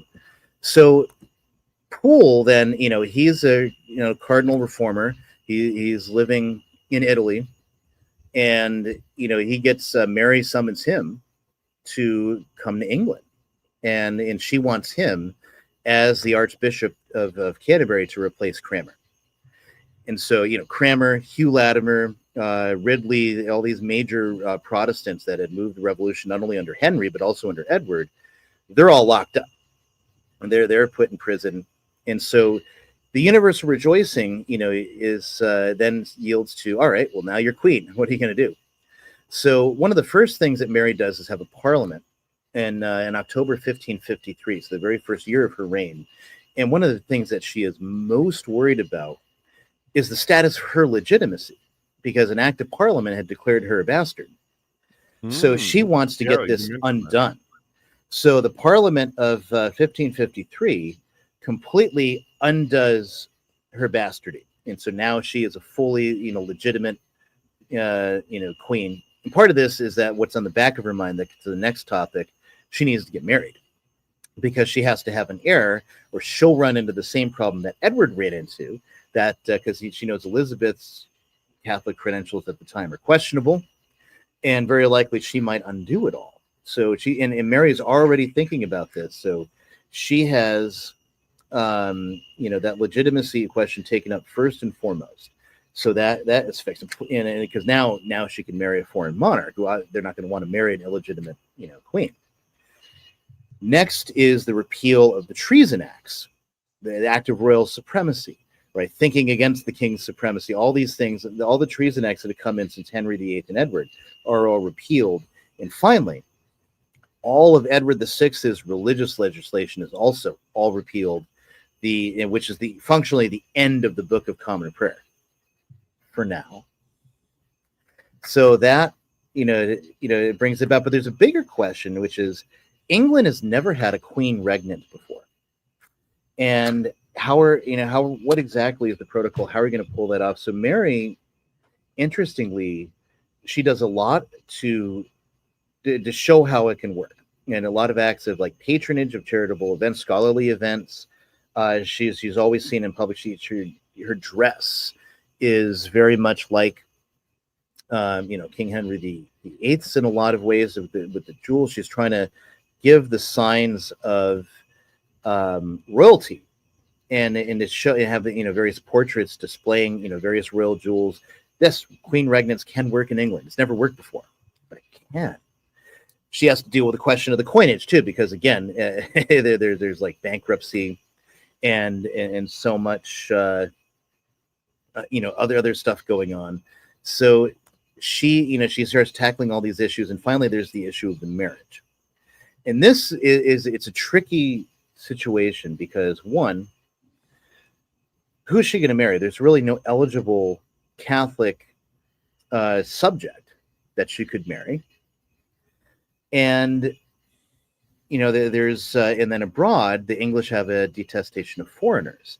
So there's another element that characterizes what she does we're going to get into. But all the advice that's coming to her is, no, you need to find an Englishman. And of course, people are suggested to her that end up being totally useless. Ultimately, she'll decide upon Philip, who you see pictured here, Philip II. Now, Philip, aren't they related? Yes, they're related. So we mentioned before. So like she is closely related? The granddaughter of Isabella. Philip is the great grandson of Isabella. So that needs to be dispensed. But so now Philip, on the other hand, Philip is not yet king of Spain, by the way. He is Charles V's son. He's basically the regent of Spain. It's basically a foregone conclusion when Charles V comes to the end of his powers, which everybody knows is coming. He will be king in Spain, but he's not yet. He's not actually a king yet. But there's Charles, is the one that Mary is writing to, and she looks on him like a father, even though he's perfectly happy to manipulate the situation for his ends. Charles then, he gets his son Philip and more or less orders him, hey, you're going to marry this broad in England and you're going to be happy. Darn it, because I've so said it and I'm the emperor. To put to horribly oversimplify what's going on. Now, Philip didn't like Mary at all from the beginning, but played his part.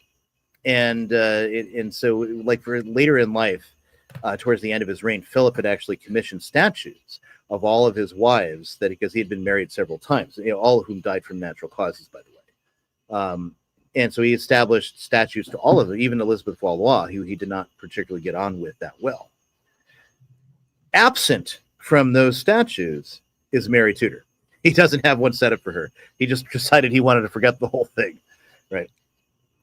So there's a background here of a relationship between the Tudors and the Habsburgs that goes all the way back to Henry VII. Okay? And part of it for the dynastic problems, which we mentioned in the last episode with Henry VII, why he has so many revolts against his reign, because, hey, if Henry Tudor could become king, anybody could become king. His claim is so weak because he descends from a legitimated line that was originally a bastard line of the illegitimate children of John of Gaunt and Catherine Swynford, the au pair. And that's from the War of the Roses, right? Yes, that's from the War of the Roses. And so, whereas John of Gaunt's descendants by Blanche of Castile, well, they were all fully legitimate. Okay, so what does that mean? There's actually an interesting thing that's going on here. Philip has a more legitimized, actually a stronger claim to the throne of England than Mary, because of that descendants, hereditary claim.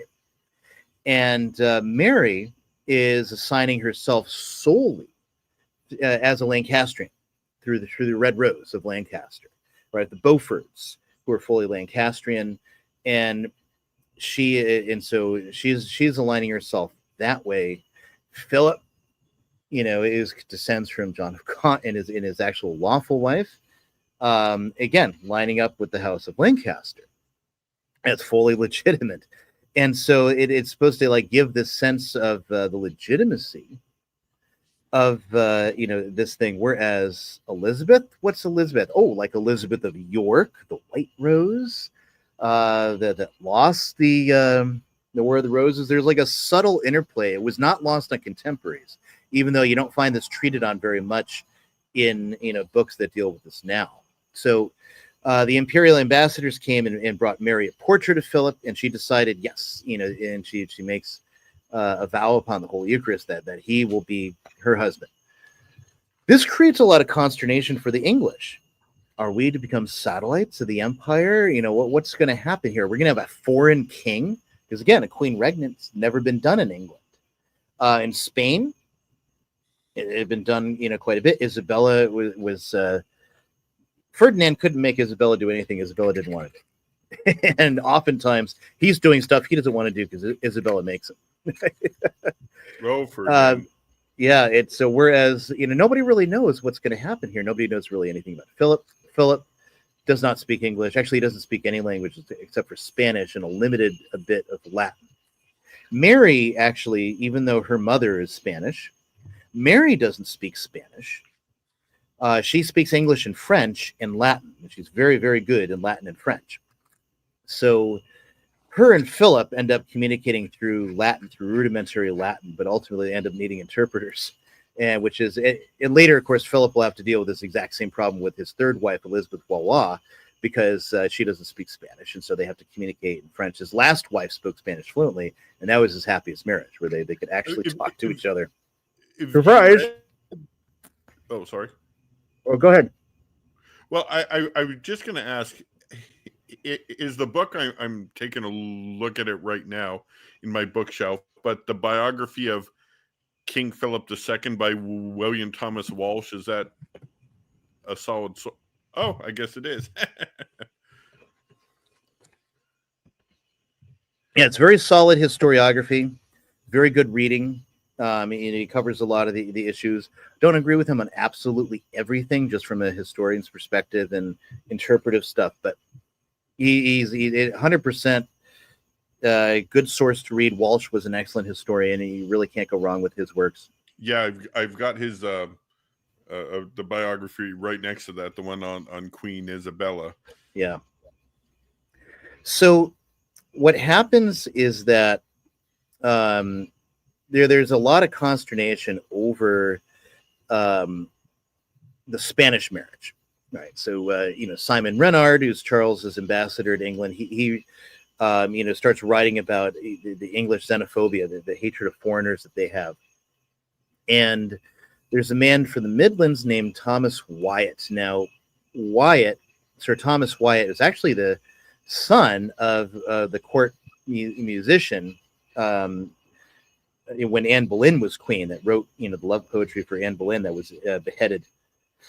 This Thomas Wyatt is 100% Protestant, and he's actually spurred on by a group of Protestants who've left the country, and that's the Marian exiles. They've been slowly starting, Protestants saying, oh no, this is going to be no good. The hotter sort that liked very much what Edward was doing.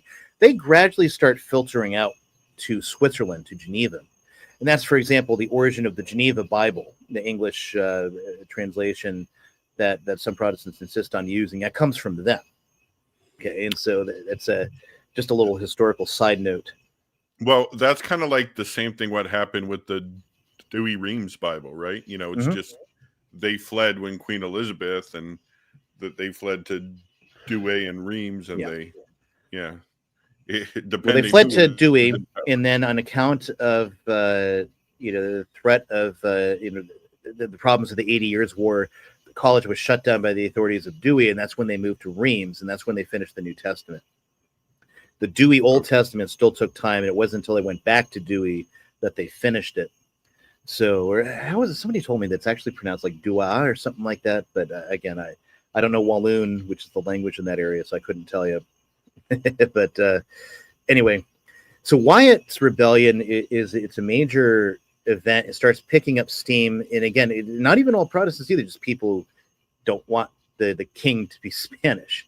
So fair enough. Mary does something interesting, and she does a lot better than Elizabeth in this, right? Elizabeth's credited with this famous speech before the Spanish Armada, even though actually it was all dressed up by Sir Walter Raleigh. She never actually gave the speech that's recorded. Mary did actually give the speech that's recorded here. So everyone else is losing their heads. Simon Renard is writing back to Charles V. He's the imperial ambassador. He's saying, she's toast. She's never going to survive this. Again, they're always underestimating her. Mary ends up coming out on top of it. She masters the situation. And then when Londoners are gathered in the Guildhall, she comes up in the Guildhall pulpits and gives a speech showing her coronation ring and declaring that when she was crowned, she married England, and England will be her very first spouse above all others. And it's a really impassionate, really well put together speech, wonderfully delivered. And then it gives great cheering, and so the crowds, "Viva Regina, Viva Regina." It goes throughout. Long live the Queen. It goes throughout the area, and it spreads. And then they find people at the gate that were supposed to help open the gates of London to Wyatt. They close them. And the people close them and keep Wyatt. So Wyatt was expecting open gates, and he gets there and they're closed. He's like, "What's going on?" And then the English get their forces marshaled up, and they end up cornering the revolutionaries, and they put down Wyatt's rebellion. Now, this produces a couple of things. One is, of course, what's one of the things that Wyatt's rebellion proclaims? Let us have Lady Jane as queen, Queen Jane, right? And so, not a good thing. So Jane Grey is unfortunately executed. she has to be at that point, much like a Perkin Warbeck or any other pretender to the throne. They have to go. I mean, any other monarch would have done it too. It's unfortunate because here's a girl that had no design on the throne, was thrusted there by others. Why.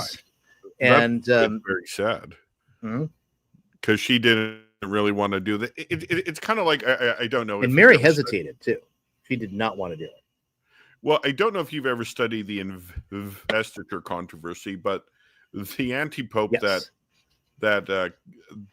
Emperor Henry IV put in place to counter Pope Gregory VII, he didn't want to do it either. He was like, "You got to be my guy." Sorry. Right. Exactly. Yeah. So I guess he didn't have a bad ending though. So. Yeah, that's right. There is that. But yeah, so Wyatt's rebellion, goes down poorly. Jane, is dead. But the other thing is now, because it's a distinctly Protestant rebellion, now we're turning our attention to Protestantism. And one of the bits of unfinished business that Mary has is that Cranmer is the author of all the unhappiness of her life. He is the one that caused the divorce. He's the one that carried it out. He's the one that crafted the religious policy that caused her suffering under her brother Edward. He's the one who's responsible for all of these things. And so now she's going to set this to right. And in the way that to do it is we're going to have a heresy trial. And how do we have a heresy trial? Well, by restoring England to the Catholic faith. So that's one of the things that, Mary now sets on doing now that she's married Philip. Another interesting thing is Philip, even though, he doesn't have the right to inherit England, and it's not hereditary to his person unless he and Mary produce an heir. Just the same, and like I mentioned before, that he actually legitimately has a better claim to the English throne than the Tudors do. He is functionally the king in England in a certain sense. Mary's making a lot of decisions. Mary's at the forefront, but the Privy Council reports to Philip.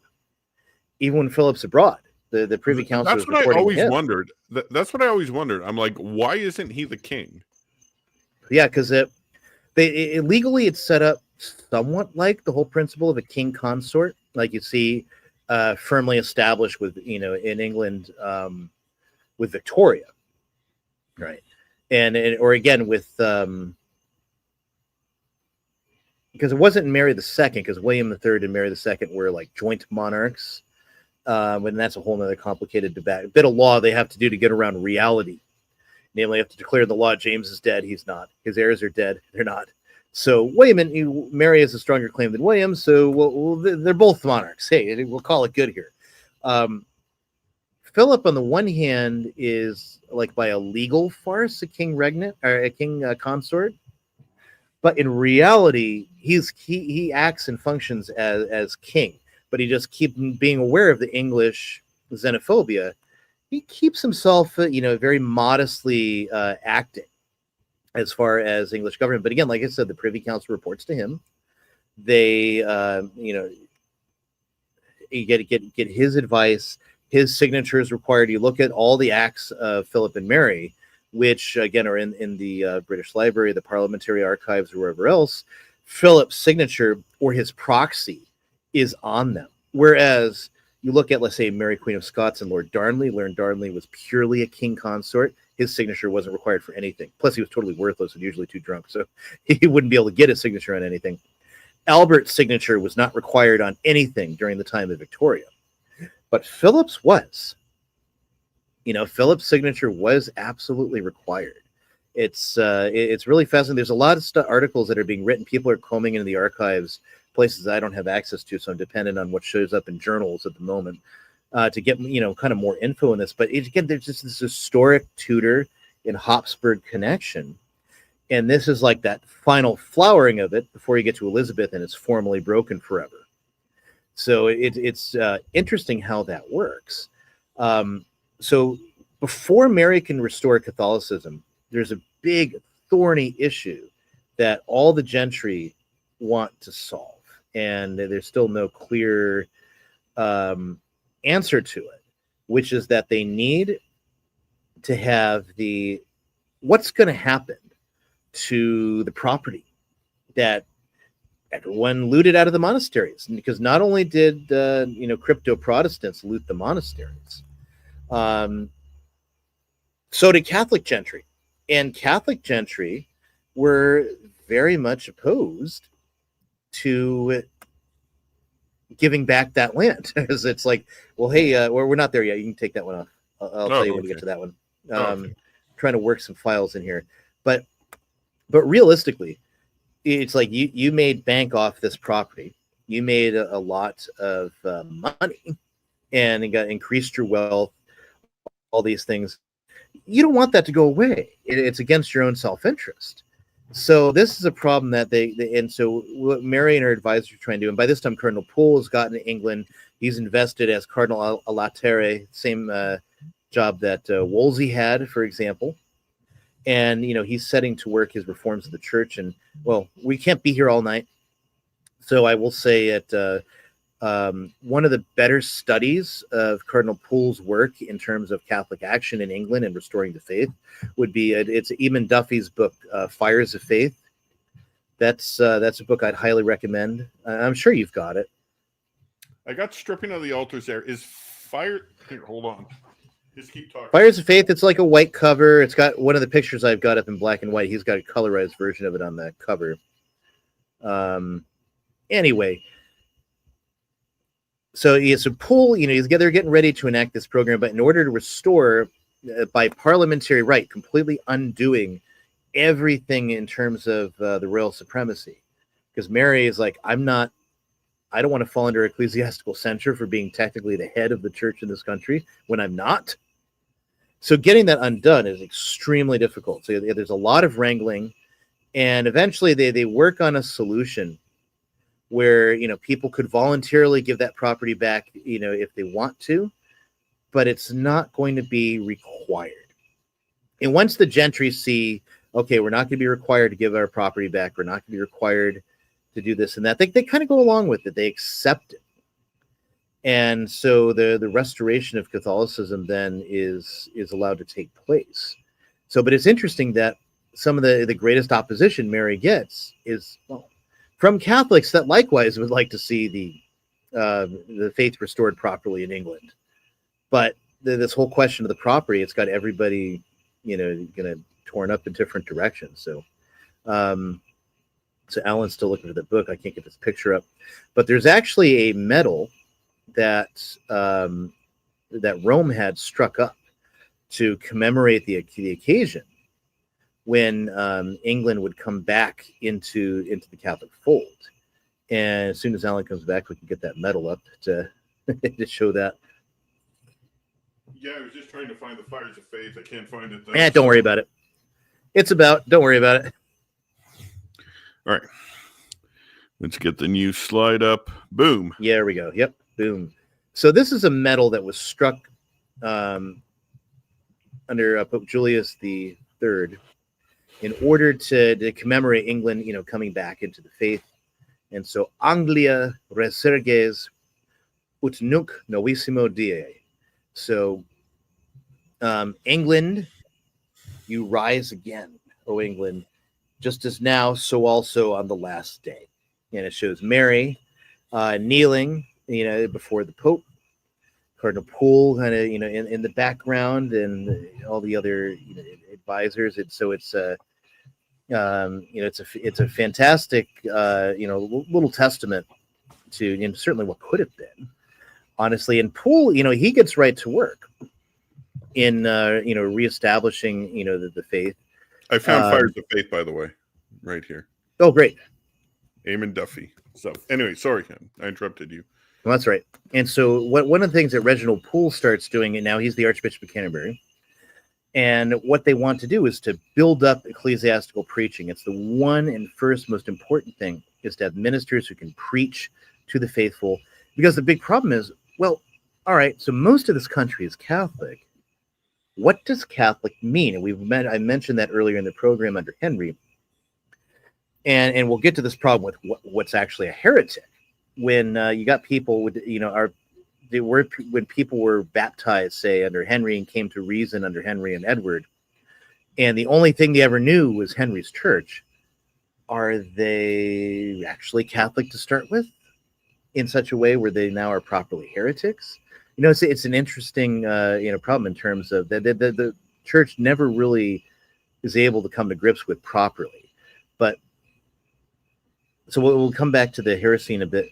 First, they want to build up ecclesiastical preaching, and so all the restored bishops are to provide a uniform system of homilies for the instruction of his people and compel them to come to church. So again, in much as it was in the earlier periods, you were compelled. I mean, in any other period too, even under Edward VI, you're compelled to go to church, and if you don't, in the old days it was a canonical crime, but once you abolish canon law, as it is under Henry, now it becomes a civil crime under Edward, and will be a civil crime again under Elizabeth, by the way, to not go to the because I remember Saint Margaret Clitheroe had to pay a fine. Yes, but her husband paid it for her because although he was a Protestant, he respected her Catholicism. Right.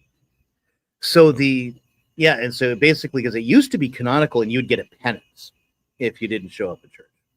Mm-hmm. Now, because the state takes over and gets rid of canon law, there's a bunch of canons that make their way now into the statute books. One of them is why? Well, Henry wants you going to church so you can hear the preaching against the Pope's pretended supremacy, as they worded it, and so many other things. And that's what they want. So now, under Mary, this has continued to compel people to get proper teaching in the Church of God, restored to the true Roman faith. They need to improve the training of priests. There's the elimination of royal patronage. And that's an interesting thing, is the way it worked in the church prior to Henry was, you were a nobleman of some stature, you got your kid, you want him to be a bishop somewhere, he'll get all the orders in one day and be the bishop over here, and whether he's worthy of it or not, or educated properly for it or not. You get people who are careerists, but they're not priests at heart, someone like Cardinal Wolsey, for example, brilliant, witty, excellent in Latin, probably should have been a lawyer, but he becomes a cleric and takes that route to royal power, not so much interested in doing his job as a bishop until he's summarily turned out by Henry after the failure of the marriage inquest. And ironically, his last words and Thomas More's last words are like the opposite. Yes, entirely. He's like, I wish I'd have served God as much as my king, and Thomas More's like, I'm the king's servant, but God's first, right? Right. So, yeah, because Wolsey was a king's man, Fisher was God's man, and More was the king's, but God's first. Perfect, the last two being the perfect way to tread between church and state, depending on your state in life. So Fisher, of course, is, again, a model for life. And again, his prayers worked because you have, again, Gardner, Tunstall, Bishop Bonner, who is another figure in Henry's church. They all become stout, strong Catholics. Gardner dies before Elizabeth comes to the throne, but the others, they refuse to go along with Elizabeth's reimposition of Protestantism later on. They're like, nope, we're Catholics. We've turned our colors too many times. We'll die in the ancient faith. That's it. And so they do a real good job training priests. They establish a seminary. In the cathedrals, let there be educated, as Cardinal Pole says, a certain number of beginners from which, as from a seedbed, priests may be chosen who can worthily be placed in charge of the churches. Would you say that they're just inputting like the reforms of Trent, really? Trent hasn't even got to that point yet. They're just doing it of their own. In a lot of ways, they're anticipating some things from Trent. Well, and Poole was a central Trent figure was at Trent. In phases, right? Like, I think. Yeah, it was done in phases. At this point in time, Trent is on permanent pause. Right, Julius III has stopped it after the 14th session. Poole was not present for those sessions. Trent had taken the time, to invite Protestants to come. So like John Brent's comes, Brentius, as he is in the manuals. There's a couple others. I'm trying to remember. I thought Martin Booster came, but that's not squaring right in my head. But various Protestants, they do come, and then they get a chance to speak. And then they see what Trent's already done. They say, no, you got it all wrong. This is all against the gospel. You can't have this. And they saw they'd have no voting rights, so they went off, right? But then it adjourned, and they weren't able to get it back together. And again, a lot of problems between, Charles V and Pope Paul III are now spilling over to Julius III. And, it's like Charles, who begged and pleaded and demanded for this council in German lands, finally got it. He and the Pope come to loggerheads, Paul III, and so the council moves to Bologna. Well, Charles refuses to acknowledge it. They're not able to produce any good work because there's a fear, what if this is not seen as a work of the whole church? Even though Bologna otherwise would have been a perfect city if it weren't in the Papal States, right? It would have been perfect. But so they, it ends up just being on hold until Julius III gets it kind of back going again. More bishops are able to come to it, and then it adjourns. And then, of course, all the wars, problems in France, Huguenots, again, the Smalcaldic League, Charles V and the Pope at loggerheads. It all just kind of, Trent just kind of stalls. And then you get to Pope Paul IV, and he'll come into play again as far as English affairs later. But he looks at it as, Trent, look at that. They invited Protestants there. This thing is obviously not of God. Refuses to ever have Trent come again. And he says, I can solve things a lot more easily myself. Now, to his credit, Carafa, now Paul IV, he does reform certain things that were thought irreformable. One was the apostolic datary, where you could be given dispensations from almost anything if you knew the right people and had the right coin. He gets that completely, stripped bare, the whole office, all its members, everything completely reformed with a very strict brief of what they can and can't dispense. Then there's always the problem of episcopal absenteeism, which Trent tried to solve. And of course, there's bishops hanging around in Rome, far away from their dioceses, just looking for favors or jobs or, getting their money forward to them so they could live a high life in Rome. And Paul IV basically puts out to them, well, you can stick around here, but you'll be galley slaves at the end of the month. So they all decide to start filtering out of Rome very slowly. And so, in spite of his harshness, like imprisoning people when there's no base for imprisoning them on suspicion of heresy, like Moroni, for example, he had burned a couple people as heretics who actually were innocent. On the other hand, Paul IV made it so nobody would ever enter a situation like Farnese did when he became Pope Paul III, and the disaster that was Rome following the Sacco di Roma and all the years of papal mismanagement. Nobody would ever encounter that ever again. And so that's partly him, Pius IV, and Pius V. So interestingly, with Pius IV, though, or Pius V, Michael Ghislieri, right? He was a Dominican, and he was an inquisitor. He had defended someone that was innocent that Paul IV was absolutely convinced was guilty. And then Paul IV said before the whole consistory, I repent of ever having made this man, Ghislieri, a bishop or a cardinal. And it ordered him removed from any proceedings, basically boots him out. Have you read this book? Which one? I got my PowerPoint. It's St. Pius V by Roberto de Mattei. Oh, Mattei? I have not read his treatise on Mattei. I read another book on Pius V, but it was in Latin. And it was in Latin. It was from the 1600s. It was a book written. Show off.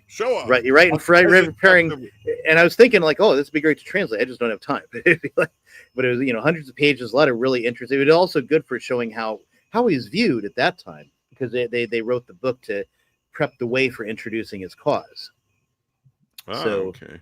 But it was interesting that way. So anyway, England is, moving on a program of reform, and Poole is definitely the man to direct it, because he had directed Catholic reform in Italy and other places. He'd been present at Trent.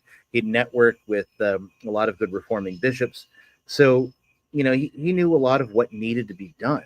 And even though he's criticized for, he's always looking forwards, everything he does, eliminating royal patronage, setting up seminaries, getting, different catechisms. He's looking forward.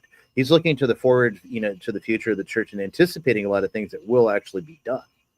And the proof is in the pudding when you look at the fact that when Elizabeth reimposes the Book of Common Prayer, most of the clergy and all of the bishops, except for one, refused to go along with it.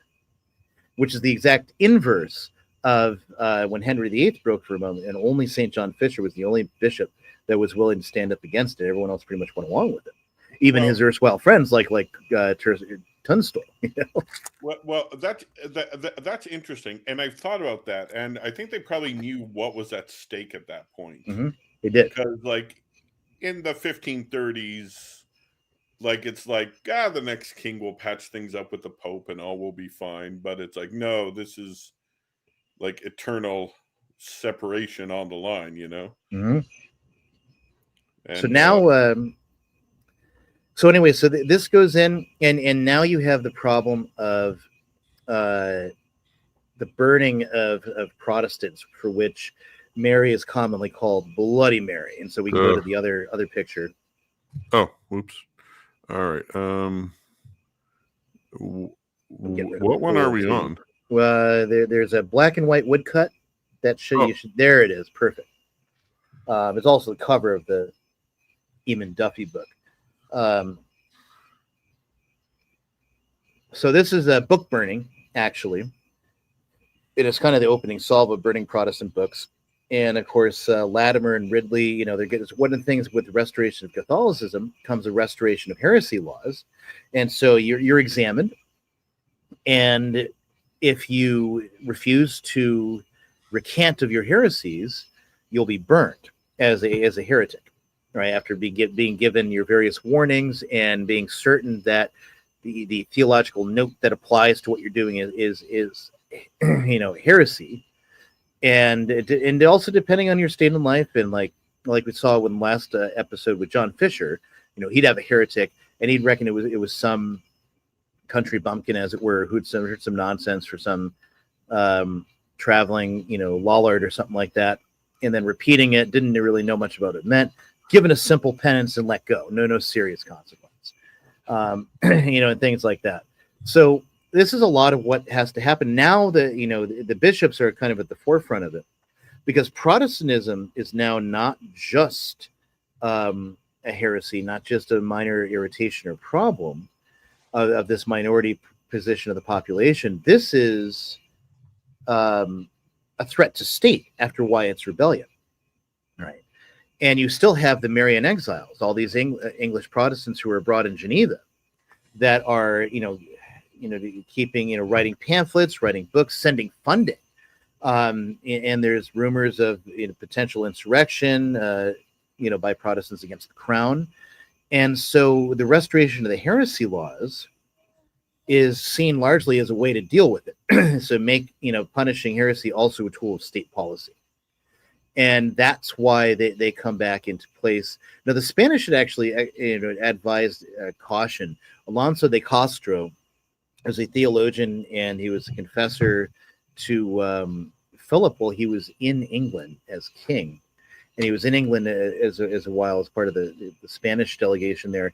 He recommended kind of, not going so hard on this, but Mary had only one thing she wanted to accomplish, and that was burning Cranmer.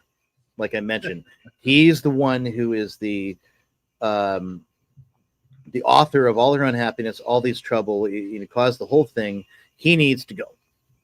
And now Cranmer, who changed his shirt so many times for whatever he was asked to do in order to stay in power, he does something unthinkable. He recants and goes back, returns to his profession of faith as a Catholic. I'm going to assume it's not sincere. I would highly doubt it was sincere. There were other Protestants too that William Cecil, who would become Elizabeth's great advisor, he definitely was not sincere in this period. He was just towing the line, see which line would win out. You have actually another figure, Richard Rich. Remember him? Yeah, that's a guy who kept swapping sides. Yeah, so he was the one that at Thomas More's trial and John Fisher's trial playing this trick. Oh yeah, he'd come into them saying, "I'm the King's trusty messenger. What do you really think? Oh, see, they maliciously think against the royal supremacy. Look at that. You got to kill him now." And or as it is in whatchamacallit, in Yeah, Man that for All movie. Seasons, Man for All Richard, but for Wales. Well, Richard Rich survives the reign of Henry. Now, under Mary, he gets the biggest rosary beads you can find, and he, carries them around. He makes sure he is seen with those everywhere he can go. He's denouncing his, Protestant friends left and right in order to make himself look good. And it gets to the point where the bishops are so tired from hearing from him because they know he's not sincere. Know he's trying to get approval. He's coming with a whole list of names to denounce as heretics, and Bishop Bonner tells Rich, "Don't you have anything better to do?" Well, you think he was just a Protestant at heart, or was he an opportunist? He was an opportunist. Okay. So when Elizabeth comes to the throne, he chucks those rosary beads in the fire as fast as he can and quickly conforms to the new system. He ends up, dying with some estates and giving them off to his kids, like I think as late as the 1580s, if I'm not mistaken. So he made it a long time. So it's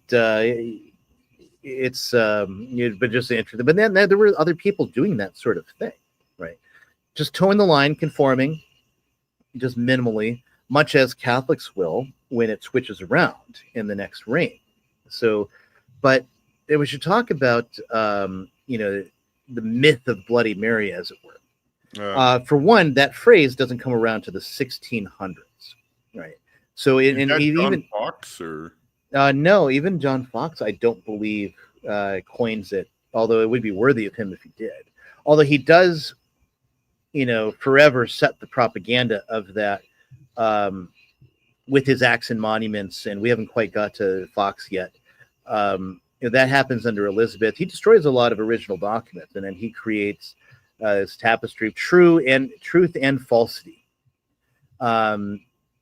It's one of those things. There's more fiction than fact in Fox, but it was enough to inspire people under Elizabeth's reign. Hey, these are the martyrs of what evil Catholics will do, and that will continue to be like a bestseller in England for hundreds of years. So wow. it definitely contributes to the Black legend, as it were, in the English language. But anyway, apart from Cranmer and Latimer and some of the Edwardine bishops, Mary was not directly involved in the execution of Protestants. She's not like getting reports and signing death warrants and making sure some poor guy joking around with his friends about the Eucharist at some card table is now going to the stake.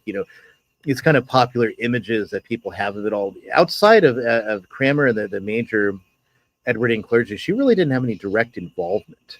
Local authorities, if they suspected someone of being a heretic or they didn't show up to church frequently, they would send them to the bishops for trial. The bishops, again, people like Bonner and Gardner, and they network together. They would work really hard to keep, almost bending over backwards to get these guys to recant and accept Catholicism, trying every argument they could. And, and once, they couldn't do that. Once it had gone, they got as far as they could. And sometimes it was really hard because you got people that were staunch supporters of Henry, right? So you have like a guy named John Philippot, for example, who was put to the stake. John Philippot had actually written a book, Why the Church Must Burn Heretics, talking about Unitarians, actually. And and now he was on the other side of that. But, he said, who taught you these things? He said, why? The bishop over there. He's referring to Gardner, whose book on one of his book tracts defending Henry was a source he was citing for why he believed what he believed, which again puts some of these bishops in a really tough position, right? When they formerly had served Henry, and now they were pushing, back the Catholic orthodoxy. So ultimately, Mary and the royal authorities, they purposely left the way open for as many Protestants to leave the country because that was a far more desirable outcome. And a lot did, but some stayed, and they were very staunch in it. So I mentioned like John Philippot, who was, one of he's featured in Fox's Book of Martyrs. There's many others that we could mention. So we got to talk about the burnings and talk about just the brass tacks and numbers of it, okay? Because it's kind of astounding. It shows you who won ultimately in the end. Why Mary is Bloody Mary, but Elizabeth is Good Queen Bess, and Henry VIII and Edward are not, remembered specifically for execution. So Mary's government presided in one directly or indirectly over the burning of 284 Protestants. At least 1/3 of those were Unitarians, and they were turned in, a lot of them, by other Protestants that hated Unitarians for being to the right of them. Yeah, the right? one thing they can agree on. It's like, Yeah, well, so we know these people are bogus. yeah, so them are Anabaptists, or we're like pseudo-anarchists. The Crown really didn't like Anabaptists. It's like if you see like what John Leyden did in the Netherlands, right, where there's a little Anabaptist anarchist kingdom there, anarchy in a very bad way, not a good thing. Edward VI was actually getting, him and Cranmer were setting up a progress against them in East Anglia. So it's like they would have been, burned by Edward just as well as Mary, or even also by Elizabeth, I might add, right? Henry has 983 known Catholic executions of people who were Catholic and had defended the royal supremacy. That's including the Pilgrimage of Grace. That's including, other events and figures, Thomas Abel, Carthusians, you name it, John Fisher, right? In total, and that also included Protestants, too, Protestants who were to the right, Unitarians again, Anabaptists, Lutherans. So, so all in all, there's about 72,000 executions under Henry VIII. And some of those were like criminal things, the person was known as being a heretic, and the record keeping is tricky to sort out. Not all of them were purely religious reasons for execution. Under Edward VI, you have 5,500 total executions. Right, mostly Catholics, or maybe they're people from Henry's church if you want to get down to it, because again, the anomalous nature of things. But people who held to the Mass wouldn't accept the Book of Common Prayer. Okay, 5,500 total executions on that. So that's the Western Risings. That's so many other things.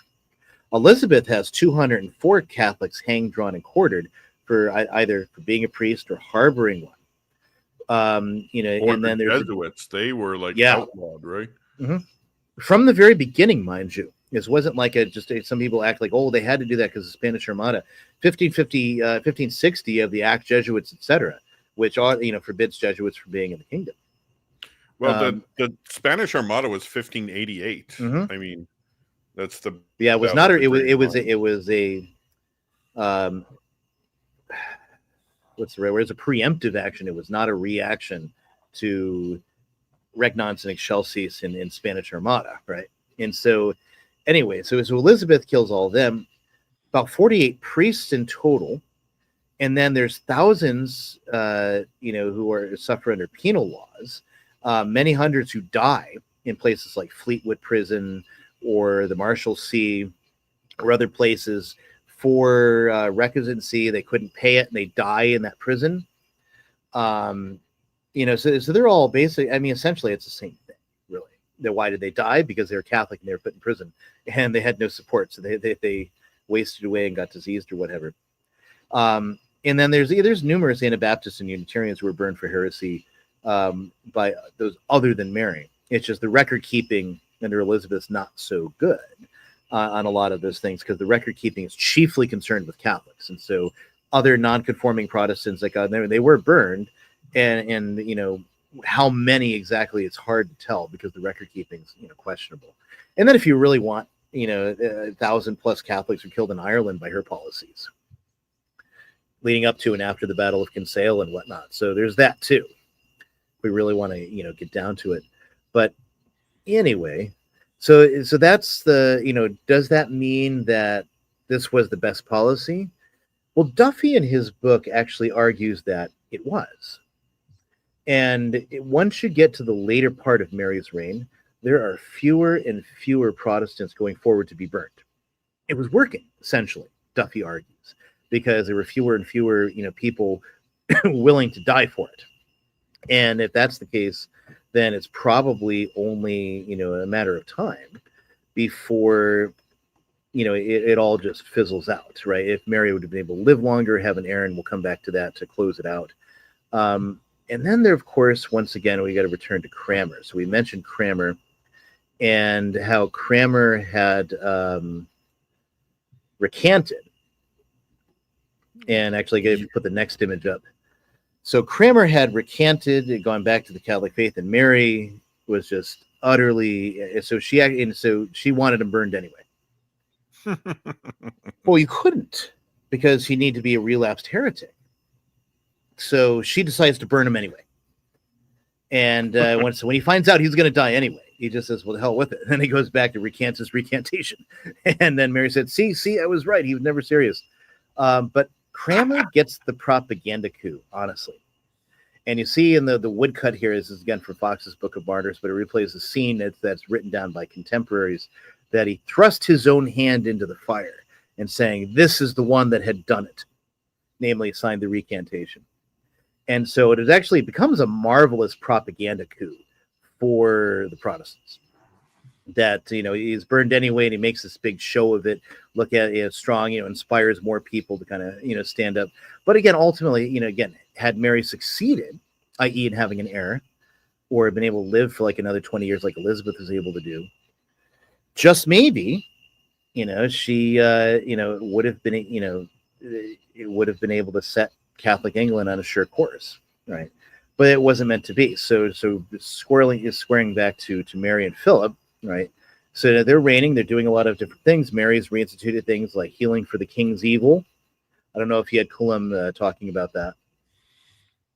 Well, with Coulomb, we talked about the Civil War mainly, and the king's evil was, scrofula, and which is like a debilitating form of tuberculosis. And so there was a practice where there were certain diseases that legitimate king was thought to be able to ward off. And I'm not sure where this tradition comes from, but it must have worked in some instances, because there's no way it would continue for as long as it did if it never did anything, if it never yielded any miraculous cures. And there are some recorded miraculous cures as well, I might add. So Mary, reinstitutes that. Edward had gotten rid of that as superstition. Henry had stopped it later in his reign, but Mary brings it back. Touching people and praying for God to heal their illnesses, right? And so she's generally fairly popular, even in spite of the burnings, which weren't necessarily popular, and for good reason. Your own human nature recoils about burning your neighbors, and even the bishops themselves tire of the whole process of sending heretics to the stake and whatnot. And so what happens is that Mary, in 1555, announces that she's pregnant, and so she retires to confinement, and which is what you do. You go into confinement with the midwives. She would appear at the window to show off, her belly and everything. Well, 9 months come and go, and there's nothing happening, and then it's like 11 months, and people are like, okay, there's something screwy going on here. And then Mary's able to force to admit it was a phantom pregnancy, and then she's mocked, and Protestants mock her. There's a monkey in her belly. All these things they humiliatingly, mock her. What had actually happened was as a result of cancer, which ultimately killed her. Cancer of the pituitary gland is now thought, and it's produced, tumors and cysts that would grow, and that were thought to be, the cause of it. And of course, so Philip is looking at it. Hey, I did my part. I did my bit for king and country. Hey, dear old dad, I married this old woman like you told me to, and made her fall in love with me. Did everything, made her happy. I'm going to go now. It's kind of not the place I want to be around at the moment. So I don't speak the language. Everyone's mocking my wife for this phantom pregnancy. So he gets out of town. He goes to, to fight in the continent against the French and other things. So, and it doesn't, he comes back to England, turns up again once or twice. And it is then, gone again. Mary thinks she's pregnant again, which is, she's not. It's just more at that point, hope. And again, the cancer that's killing her, it becomes clear once you're in 1557.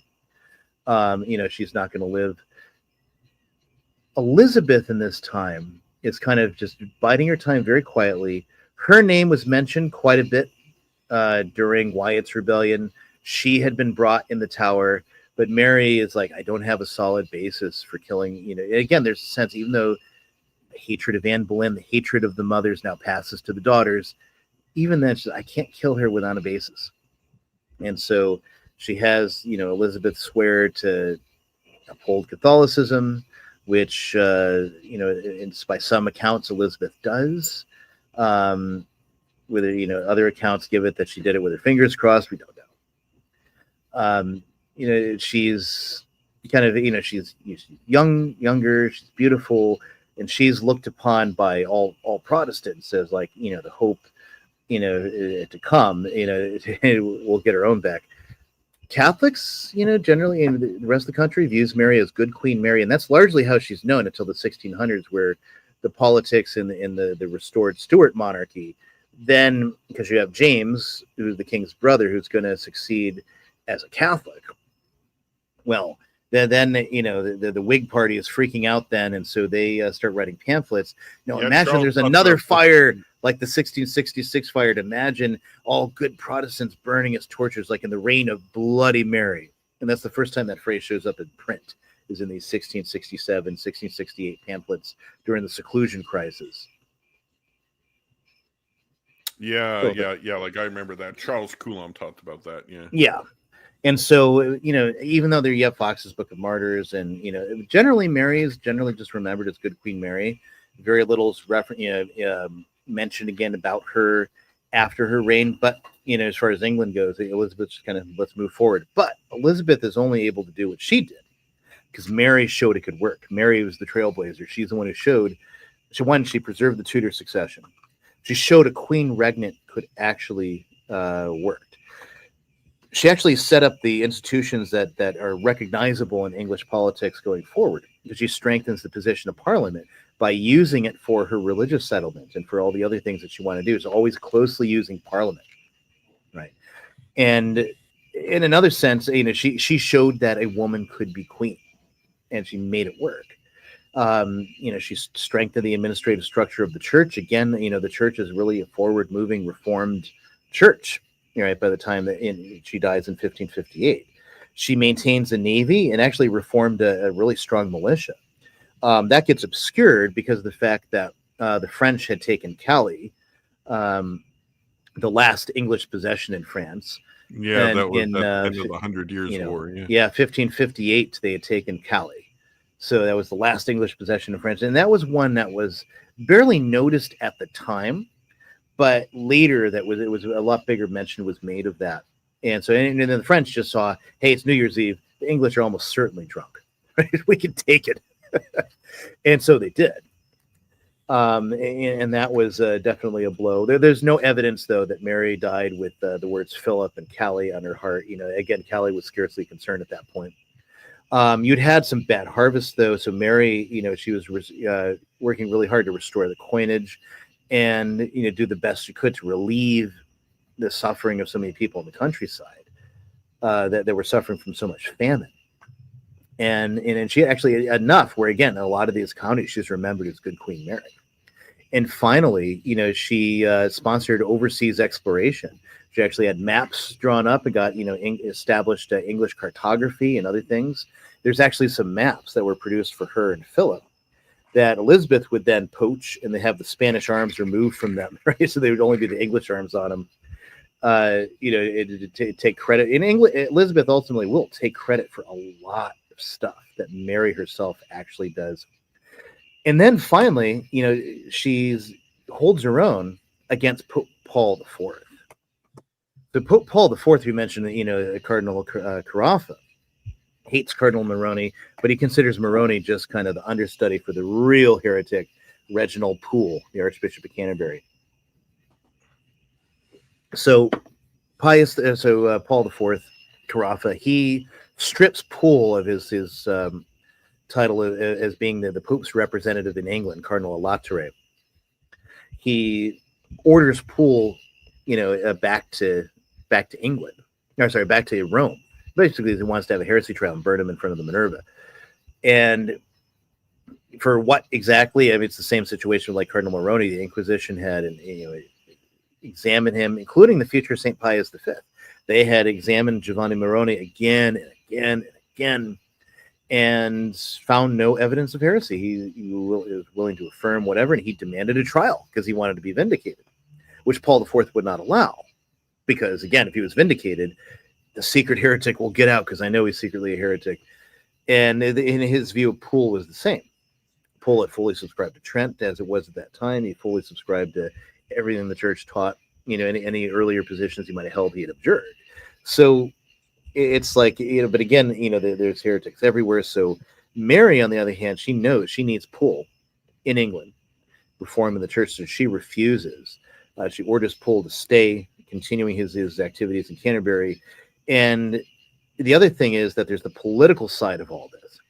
Carafa's decided to side with the French in the interminable wars between Charles V and the French. Now Henri II. Now that Francois the First has passed on. And will this be the second Schmalkaldic War? Or? Yeah, that's going on too. And eventually Charles V will decide to start dividing up his dominions because of the fact that they give him a solid defeat. And he's getting on end of his powers, and he's like, all right, I need to start squaring up my succession.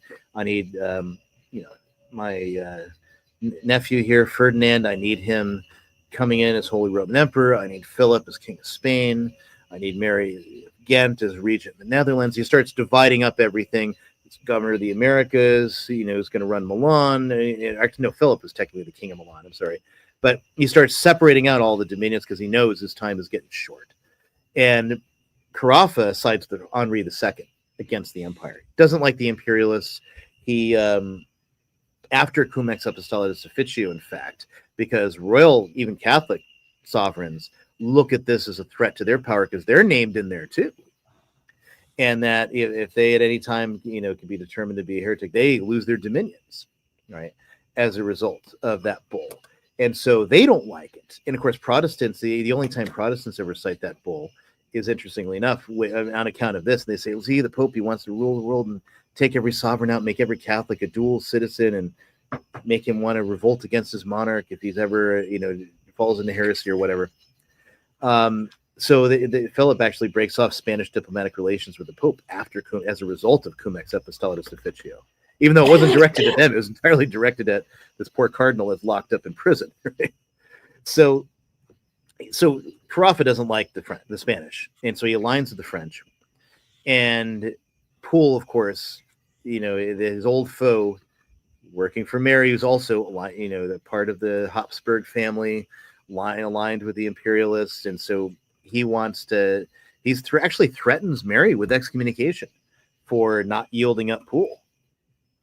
Wow. And she still steadfastly refuses because she knows she needs Pole for the future of the church in England. So interesting, like final chapter, how Paul IV's doing his best to undo the Counter-Reformation in England. But nevertheless, what ends up happening is that before any of that can come to pass, 1558, Mary dies finally from the long suffering she has from this cancer. And so the Bishop of London eulogizes her. How many noble men restored in other states also well showed her princely liberal heart, which gave both friend and foe. As princely was her birth, so princely was her life, constant, courteous, modest and mild, a chaste and chosen wife. O mirror of all womanhood, O queen of virtues pure, O constant Mary, filled with grace, no age can thee obscure. So that was the epitaph, really, the Bishop of London gave her. And Elizabeth hears the news. A messenger had ridden through the night, and she said, Dominus fecit mirabili est in oculis nostris, which is from Psalm 117. The Lord has done it, marvelous is it in our sight. Right? And so the other stroke of very good fortune for her was that Cardinal Pole also died within about a month or two of Mary. So the two chief, foes to Protestantism now gone in a swift stroke. Charles V dies, so Philip hears about it after he's on his way to Germany because Charles V had died. His father is dead, and now he's in this position of should I be in England or should I be in? I got to attend to my father, and then I'll attend to my queen. So he's nowhere to be found in England. So all the chief, rivals potentially. And remembering again, Philip technically has a better claim to England than Elizabeth does. And on top of that, is Elizabeth's illegitimate, right? But she is legally the heir because of Henry VIII's will. So she has a legal right and title as far as England's concerned. But anyway, whole complicated, mix on that end of it. So yeah, Mary is, interred, and then, Elizabeth takes up the reign, and then that picks up from there. So it's a sad, so much that could have been if conditions had been otherwise. If Mary had been able to produce an heir, the entire thing would have been successful, really. And that is the thing. No matter how much work, all the martyrs, all the suffering, the Counter-Reformation in England was broken by the fact that Mary was too old to have a child. And that's really the sad story of it. No matter all the laboring of Cardinal Allen, of Edmund Campion, right? So many great martyrs, and the Marian clergy that continued laboring on. It ends up going to nothing, princely, because Mary didn't have a prince. Wow. Yeah. No.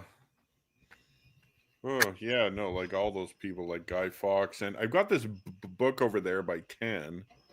It's called "The Diary of a Hunted Priest" or "The Memoir of a Hunted." You're probably familiar with that, right? Mm-hmm. Father Gerard, yes. Yeah, he survived actually, right? Mm-hmm. Yes, he did. There's something to be said. If we do something on Elizabeth, it's probably going to have to be like 2 or 3 episodes, I should think. Just because there's so much, and there's so many different angles of it, politically, religiously, the Holy Martyrs, the underground church in England, the politicking in Rome, the politicking abroad. It's there's so much there.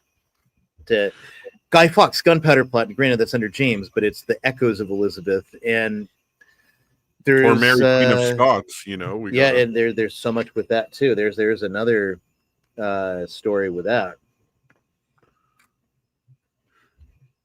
I don't know, and I have monopolized the time and blither blabbered. Do you have any thoughts? Anything you want to do? Summarize questions and. Okay, well, let's do questions. So audience, if there's any questions, put them in the chat right now if you want to ask. There's something I read somewhere in a book. It had to do with Queen Elizabeth's relationship with Islam. It's called "The Sultan and the Queen." I don't know if you've heard of it. I'm trying to find the book. It's okay. The point taken. But when, like, the day of her coronation, Queen Elizabeth, it's still technically a Catholic country, right? On the day of the coronation, right? Yes. In fact, for the next year, it's not until 1560 when the Elizabeth and the Parliament will finally will reimpose the Book of Common Prayer. And actually, it's the Catholic lords don't all show in force. It's a near thing. It only barely is able to happen. Well, the point I was trying to make, though, because of the mass, she was coronated at a Catholic mass that, because it was technically Catholic then, that she didn't have the Eucharist at her inauguration. Have you heard that? Yes, that is correct. She did not take the sacrament, much as James II, 100 years or more hence, will not take the Anglican sacrament at his coronation. Oh yeah, fair enough. Yeah, because I know Charles II converted on his deathbed, and Charles Coulomb said that was a genuine conversion, like, because a lot of deathbed conversions are hokey, like George Washington. That's obviously a fake story. Yeah. But yeah, so according to Charles Coulomb, but keep in mind, on your deathbed, therefore at the coronation, you're still an Anglican, or at least on paper Anglican, right?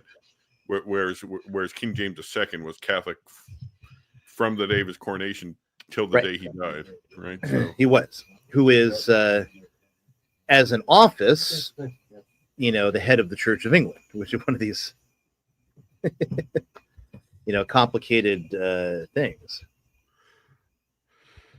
Okay, so what would you have as some recommended reading of this? You talked about King Edward's Chronicle. I've already added that to my Amazon because I love the primary sources. But if there's some good books written in the 19th or 20th or I guess even 21st century, I'd be up for it. Yeah, I mean, there are good books. You have to sift a good bit, but there are good historical books being written now because modern authors, especially when they're well trained, and although that generation I think is going to be dying out soon, given the state of the universities, but a lot of contemporary historians don't have the anti-Catholic bias and baggage that older English, the English tradition in history had. So they're going back to documents. They're writing things. So Linda Porter comes to mind. Linda Porter is not a Catholic, but she is a solid academic. And she wrote a book that originally titled, the American title was The Myth of Bloody Mary. Although now I think it's titled The Reign of Queen Mary I. So I would highly recommend that because that's, again, a primary source-based text, which is great. And I would love when you go through the bibliography, you have manuscripts, more manuscripts, primary sources, and then, secondary sources to resolve questions in the tradition other people might have written on the subject and taking something from whatever, but it's mostly drawn from the sources. Those are the books that I gravitate towards. And the others I still used somewhere that are just historians chasing their tail type of books. Those are the ones I skip. So the obviously we mentioned Philip II earlier by William Thomas Walsh. There is a 3-volume set by Philip Hughes. It's currently out of print. I want to get it back in print, but I got issues in the copyright status I got to work through. I've not been able to contact the state and make that happen with these other ones. But the some Philip Hughes. I have one from Hughes at Mediatrix, right? Yeah, I've got Rome and the Counter-Reformation in England. That was one that was sufficiently I was able to do. That's a really good one. Again, also documentary based. He has a 3-volume set that's out of print, just called The Reformation in England. Covers Henry VIII, Queen Mary, and again Elizabeth. And so those are all just those alone take you quite a bit of time to get through. They're all very, very good. Let's see. I'm just and we talked about Eamon Duffy. Eamon Duffy, Stripping of the Altars, Fires of Faith, is very good in this period. There's a book I ordered. I'm not in my office, so I can't look at the book because I ordered a book that I haven't got to yet on Philip and Mary that I only went through a few bits of it for some of the stuff I was working and researching for an article on Philip's reign in England. The fact that Philip had actually exercised a far greater role than just a mere stud who's supposed to come in and get the royal baby going, right? To put it mildly. If you read a book called the Cousins War? Yes, I have that book, and I've gone through that a good bit. Yeah, that's when Charles Coulomb. I think he recommended that to me too when we had done a thing on the English Civil War. But in terms of the Reformation, there's another book. It makes some errors, but generally has a lot of good information about priests under the reign of Elizabeth. It's called God's Secret Agents. And I can't remember the name of the woman who wrote the book. Again, there's some things that I think she gets fundamentally wrong here and there, but otherwise it's really, it does give a lot of good information on, so many Catholics who suffered under the state regime in England. So, and I mentioned Rome and the Counter-Reformation in England by Hughes. It starts with Mary's reign and goes forward to all the way into the 1600s, into like just before the English Civil War. We got a question. I don't know how relevant, a bit off topic. Might be a bit off topic, but what was the practical life of England during the papal indict in the 12th century? Papal interdict, which actually is the that is that King John? Yes, that would be the one he's referring to. Mm-hmm. Yeah, because I mean, he became king after Richard the Lionheart passed away. Right. And so in France, besieging a castle, shot by a cook with had his crossbow behind his frying pan. But that's a trickier one in terms of it created a huge problem for John because the people were not happy. Now, I'm not a medievalist, so I just got to put that out there. I don't have, again, like I can read the Latin or the French, but I can't. The script, I'm still working on the paleography for the writing in England at that time.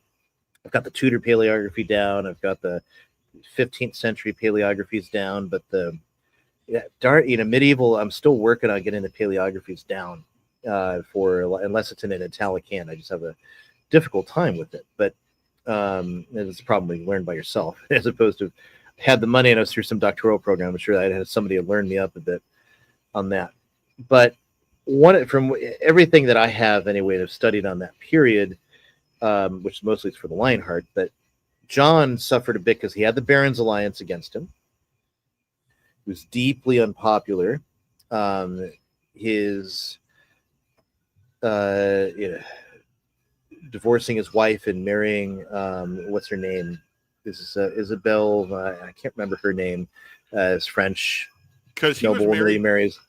I think he was married to I might be getting this mixed up with King Philip II of France, but was he married to a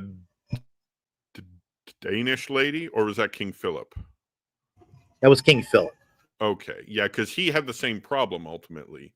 Like he kind of got rid of her, got his country under interdict, and then I think he went back with her and he was restored. Mm-hmm. I've actually got a primary source on the life of King Philip II, Augustus as he's called, but I don't know as much about King John. I just know he had the same issue essentially. Yeah, so that made him unpopular. He had the Barons' alliance, which had made had a very strong backing in the nobility against John, and then he's got he's got the French king, and he's got the Pope, right? So he needs to in the discontent because the church is abiding by the interdict, so nobody can have sacraments said. People feel this very keenly when you have religious life, religious culture, and all of a sudden there's no masses, and people are dying. The most you can do is bury them. You can't give them any religious rites. You can't. It's no solemn baptism, right? You can administer some baptism simply, but you can't do any solemn baptisms. This affects people. People are really mad about it. If only the king would get his act together. So I know that the first thing John does to solve his problems is to go to the Pope, to Innocent III, and promise him the farm. And by promising the farm, he, which is like a lot of money, but he also, promises to make, England like the vassal state of the popes, right? And all these things. And Innocent III is pleased. He needs the money, so he takes the money from John, reconciles John, which is one of the reasons why he condemns Magna Carta later. He's like, I already reconciled John. This is the fruit of rebellion. He's not getting a full picture of what's really going on. It's part of it. So, and sorry. But anyway, so that's ultimately, so I don't have the specifics on like primary sources that I could cite on how people felt under interdict in England, but I can tell you the fact that John, the very first thing he does to solve his problems is go to the Pope, means that must have been at the top of his list. He must have been feeling the pressure, yeah. Mm-hmm. And I think King John, correct me if I'm wrong, but he promised the Pope he would go on the next major crusade, but he died before it happened. That would have been the Fifth Crusade. Yeah, and of course he died before it happened, so he never had to make good on that. Lucky for him. Yeah. So I think I see a couple more questions. Yeah, sure. Yeah, we kind of touched on this one at the beginning. Yeah, and that's basically no. It's a popular thing. There's certain elements that you could look at and come to that conclusion, but really, it's not the Roman Church without the Pope. There's essential, doctrines that are being challenged. You have a Bible produced by a Protestant with language that's very anti-clerical, that's leading to an increase in anti-clericalism under Henry's church, by the way. And Henry doesn't much worry about any of that. Henry's not even too worried about doctrine to a certain extent, except in terms of like the Eucharist and purgatory, but he goes after relics, and and of course the suppression of the monasteries is another thing. And so, like, if you're a Catholic on the ground, at least after the suppression of the monasteries, religious life in England would not have looked the same as it did before Henry broke. There's definitely something different, and everybody knew it. So it's not just RC without the Pope. Well, and I think the reason a lot of people tend to think it is RC without the Pope is because he was, till the day he died, an opponent of Martin Luther. And because the big bugaboo for Low Church Protestants are ceremonies. These are man-made accretions to the Word of God that have to be struck out. But you would know that in England, either under Henry or under Elizabeth. And so the characterization is actually that characterization is originally a Scottish Presbyterian characterization of England. It wasn't John. I think it was Patrick. It was Reverend Buchanan, Richard Buchanan, who was the tutor for King James. Also one of the most able Latinists of the 16th century, I might add.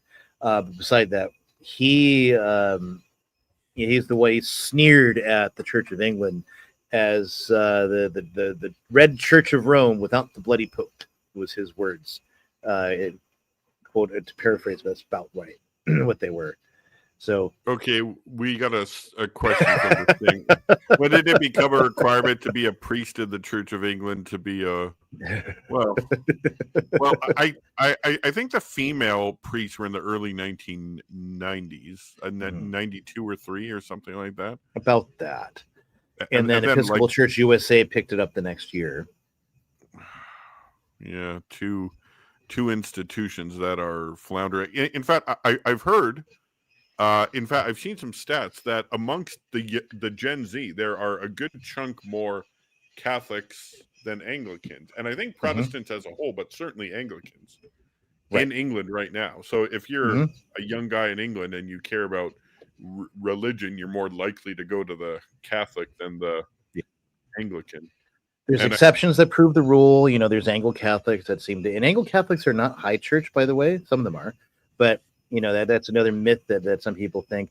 You'll have high church Anglicans that believe the craziest, most modernist stuff, but they'll go in and say one of the more reverent services you'll ever see compared to, say, Sordo or something.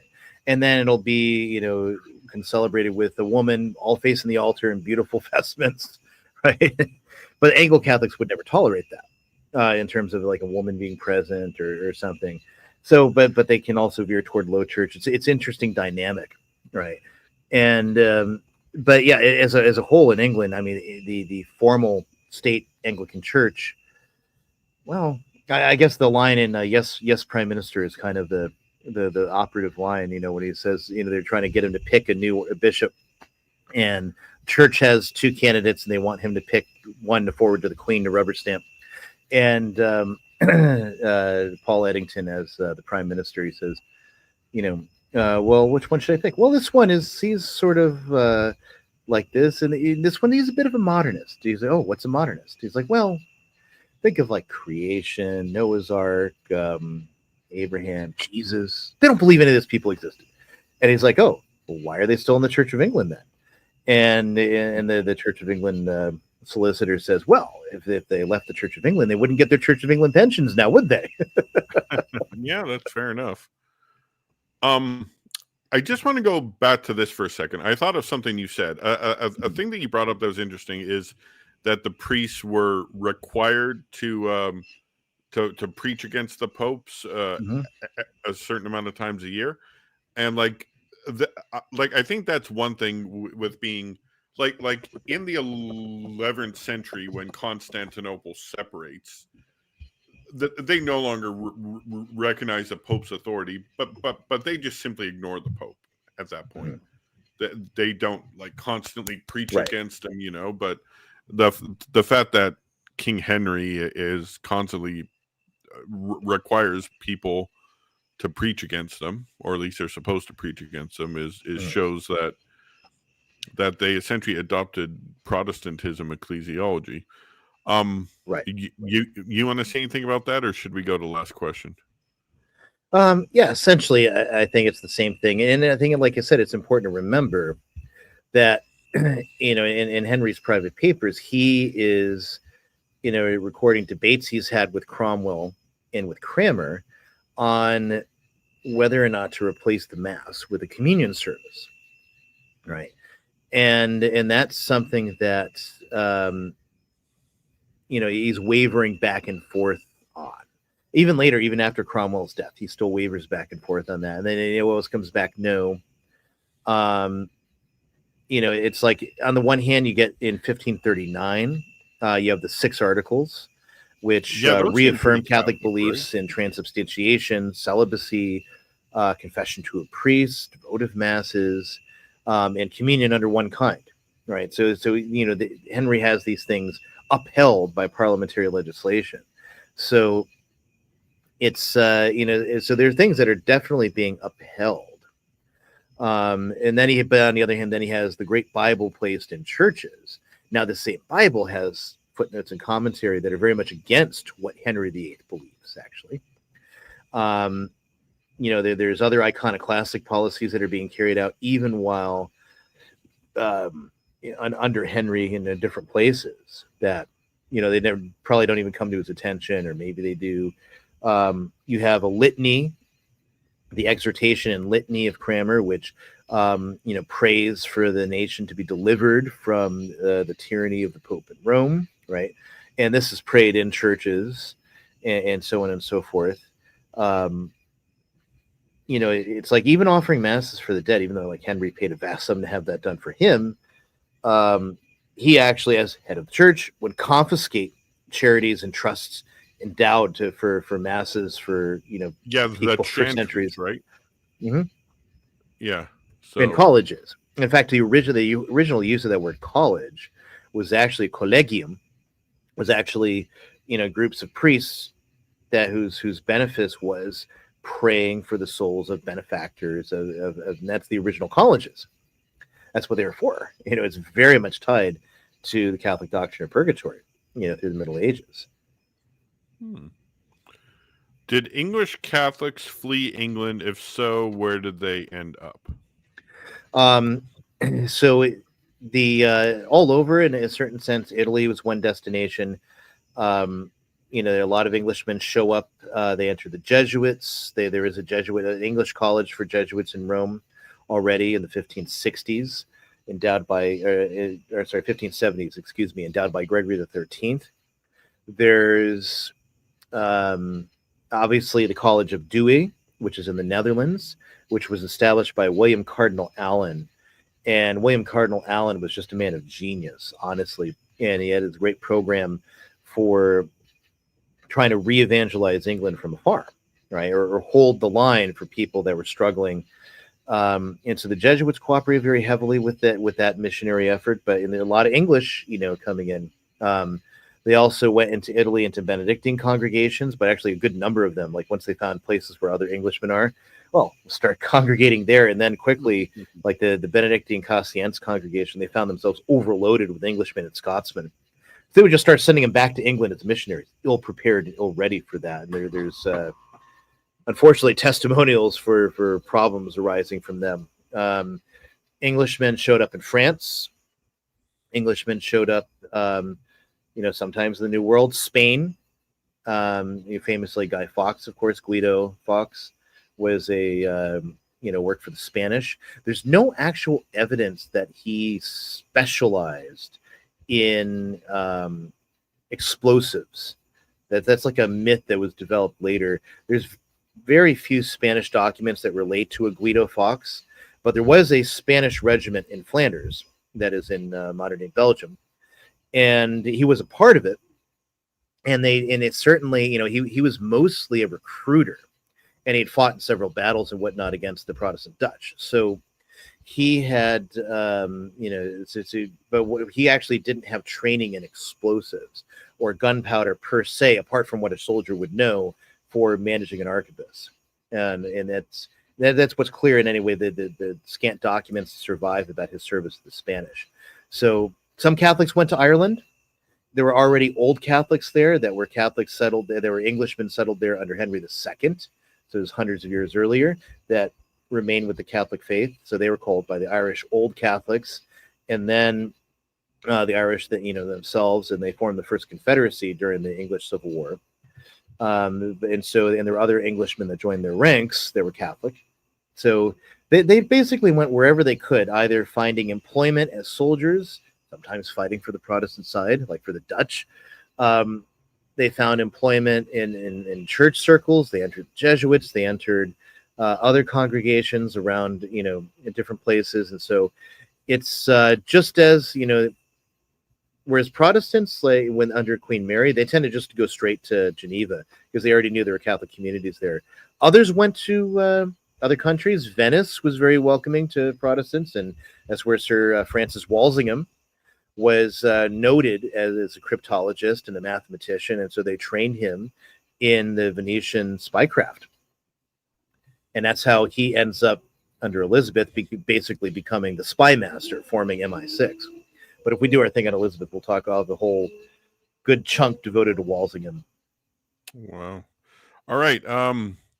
Any thoughts on the Catholicity of the Caroline divines? And then he has a follow-up. By Catholicity, I mean many Anglo-Catholics claim they were largely a return to the pre-Reformation church. So Caroline divines, is this William Laud or? Yeah, so Caroline, as in Carolus, the Latin name for Charles. Charles, yeah. And so I would say there's very little truth to their Catholicity in the proper sense of being Roman Catholic. What happens is this. So Charles, he goes to Spain to marry the Spanish infanta. That doesn't go through. And instead, he ends up marrying Henriette Marie, who is the French princess. And part of the terms of the marriage treaty is she is to be allowed Mass in the embassy chapel, even though it's contrary to English law. Mass is illegal. So that's allowed. And Mary is exempted from the usual requirement that Henrietta Marie, that her children must be raised Catholic, because that would be impossible. She's given a dispensation from that in order to marry Charles.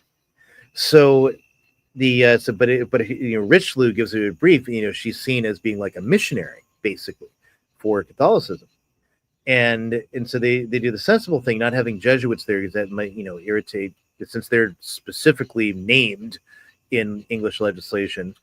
And so she has Oratorians and Franciscans at her disposal, and she has Mass in her embassy chapel. So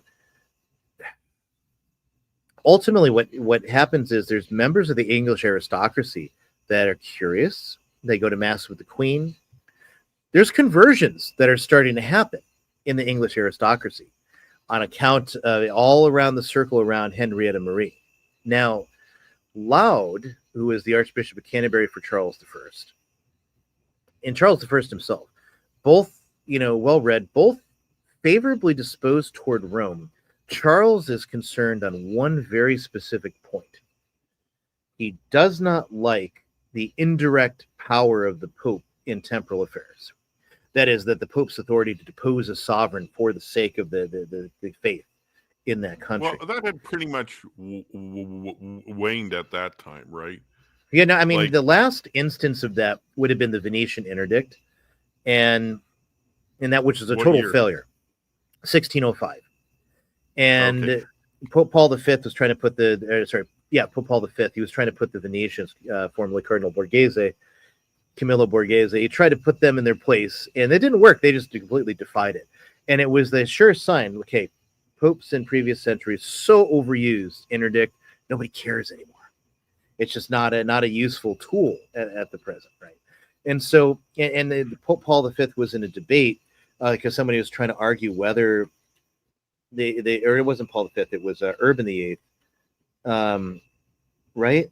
whether King James should be excommunicated, and they said that Pope Paul V rather it did more correctly than Pius V, namely that and Pius V himself was sorry for regnans in excelsis once it was represented to him the suffering that was brought on English Catholics as a result of that document. But he produced it because they were absolutely dependent on the Spanish, both for financing and for defense against the Turks. And the Spanish had asked for that bull in order to help, get Catholic support in England to depose Elizabeth. So regnans in excelsis, the bull of Pius V that formally deprived Elizabeth of the English crown. So that was a huge problem, for Catholics, because now every Catholic is by definition a traitor to the crown, because they're commanded by the Pope to remove the Queen by any means, and which is not exactly what that doctrine requires of a subject, but it'll allow them to do that if they so sought. So to rebel properly. So that's a huge and a similar problem with Cum Ex Apostolis Officio and things like that. That's cited by monarchs as being, we don't like this, right? So that whole notion of that power that the Pope has to depose a sovereign, Charles doesn't like it. Laud has issues with that and just with the papacy as such. And there's actually a famous debate with a Jesuit named Fisher who was languishing in prison and Laud. And they actually staged this debate to keep some of these members of the aristocracy who are looking at Catholic Mass, and they want to become Catholic. They want to try to dissuade them from doing that. So they're present for this debate between Laud and this Jesuit named Fisher, and the entire debate revolves around Bellarmine, basically. And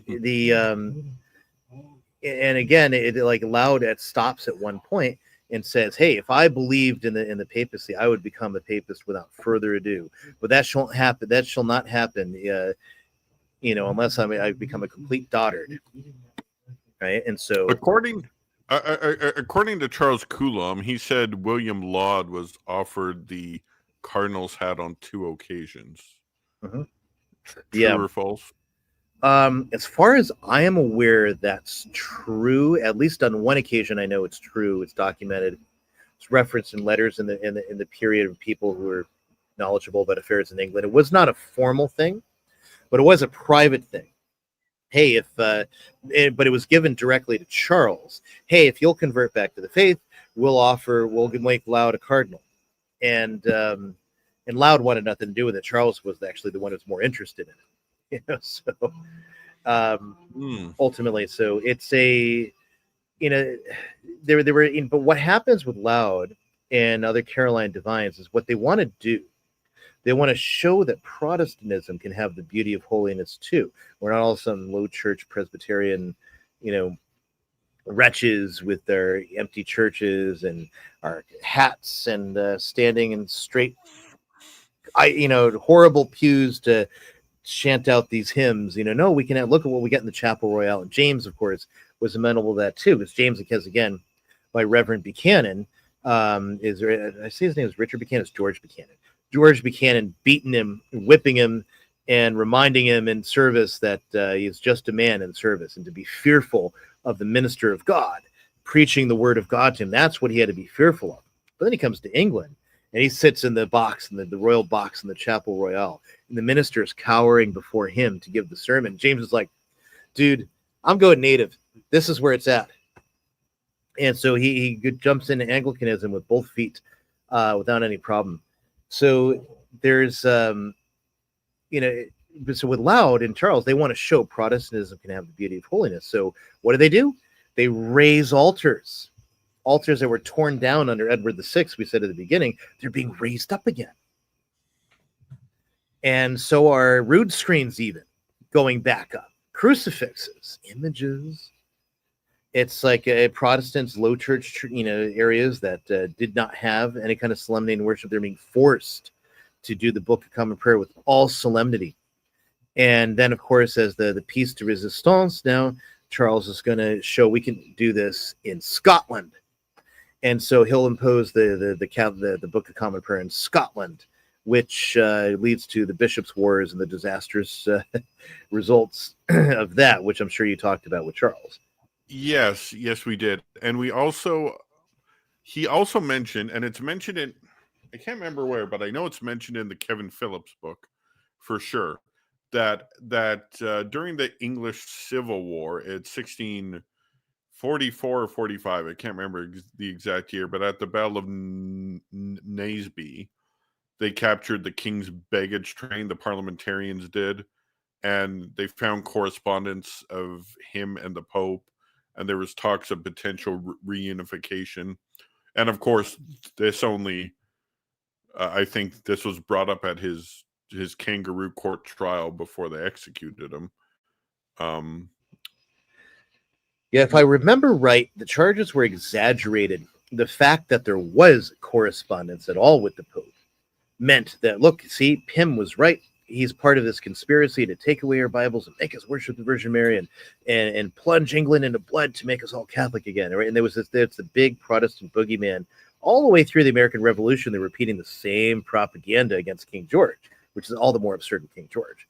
But and if I remember in the trial, Charles never really had the chance to deny it because he wouldn't plead, right? So they would never take the time to give the proceedings any kind of seriousness.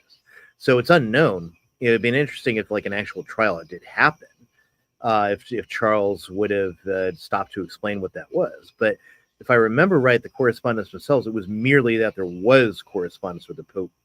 I don't know that it's anything other than the Protestant, attacks on him that suggested that he was going to reunify.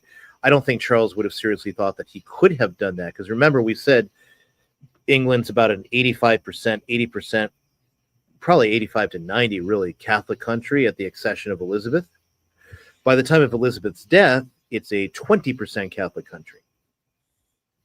And then after the Gunpowder Plot and the Oath of Allegiance, it goes down even more. So I think it was actually Eamon Duffy. I taught in a YouTube video. He was saying, if at the time of the Spanish Armada, so 1588, if you'd have given the English people the vote, Catholic or Protestant, they'd have gone Catholic. Mm-hmm. Mm. If you take into account the whole country and not just London. Yeah. That's certainly true. And interestingly, too, Popular Assembly, there's a Jesuit named William Persons that was arguing various ideas that, interestingly enough, will be the same ideas that parliamentarians will seize on during the English Civil War. It's kind of funny that way. Trying to argue for popular assembly to make choices, the will of the people, to have a say in their religion, in their succession and things like that, in a way more than the aristocracy. He's the one that kind of pushes those ideas. Now, whether those have any actual effect on English thinking, I've never seen anyone that made the connection, but he was saying the same things, but for an entirely different purpose from what the independents would have been saying it for during the English Civil War. But it's fascinating, that particular crossover. Okay. During the English Civil War, the Catholic sided with Charles, right? The remaining Catholic. Yes, almost to a man. Yeah, because I can't imagine Cromwell. I mean, Cromwell despised Anglicanism, right, let alone Catholicism. Although principally it would have been like Thomas Fairfax and Pym until his death. On the political side, Fairfax and the military end of it.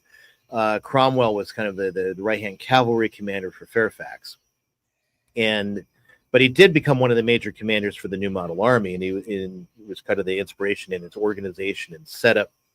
It was modeled in the way he had his own cavalry modeled, which was very highly disciplined corps. I mean, Prince Rupert at Marston Moor, seeing Cromwell's cavalry turn and get back on the field to crush the blue pikemen. Goodness gracious, Rupert must have just looked and just wished he could have had cavalry discipline like that. But he's got all these unruly noblemen just want to pillage the baggage train. He can't coax them. He can barely shoot them to get them back on the battlefield. Cromwell doesn't even have to worry about his men going for the baggage claim. They're right back there. You know?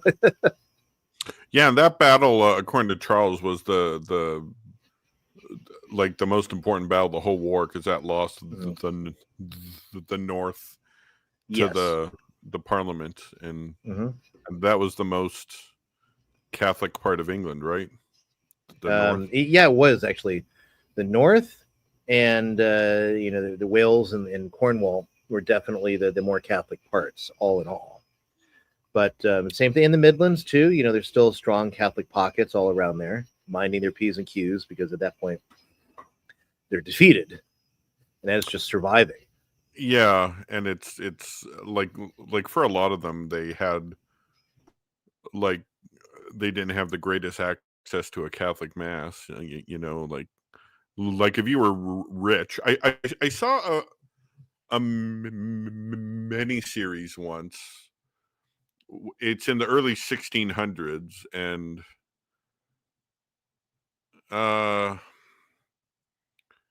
it's in the early 1600s. It's got the guy who plays Jon Snow from Game of Thrones. Oh, and it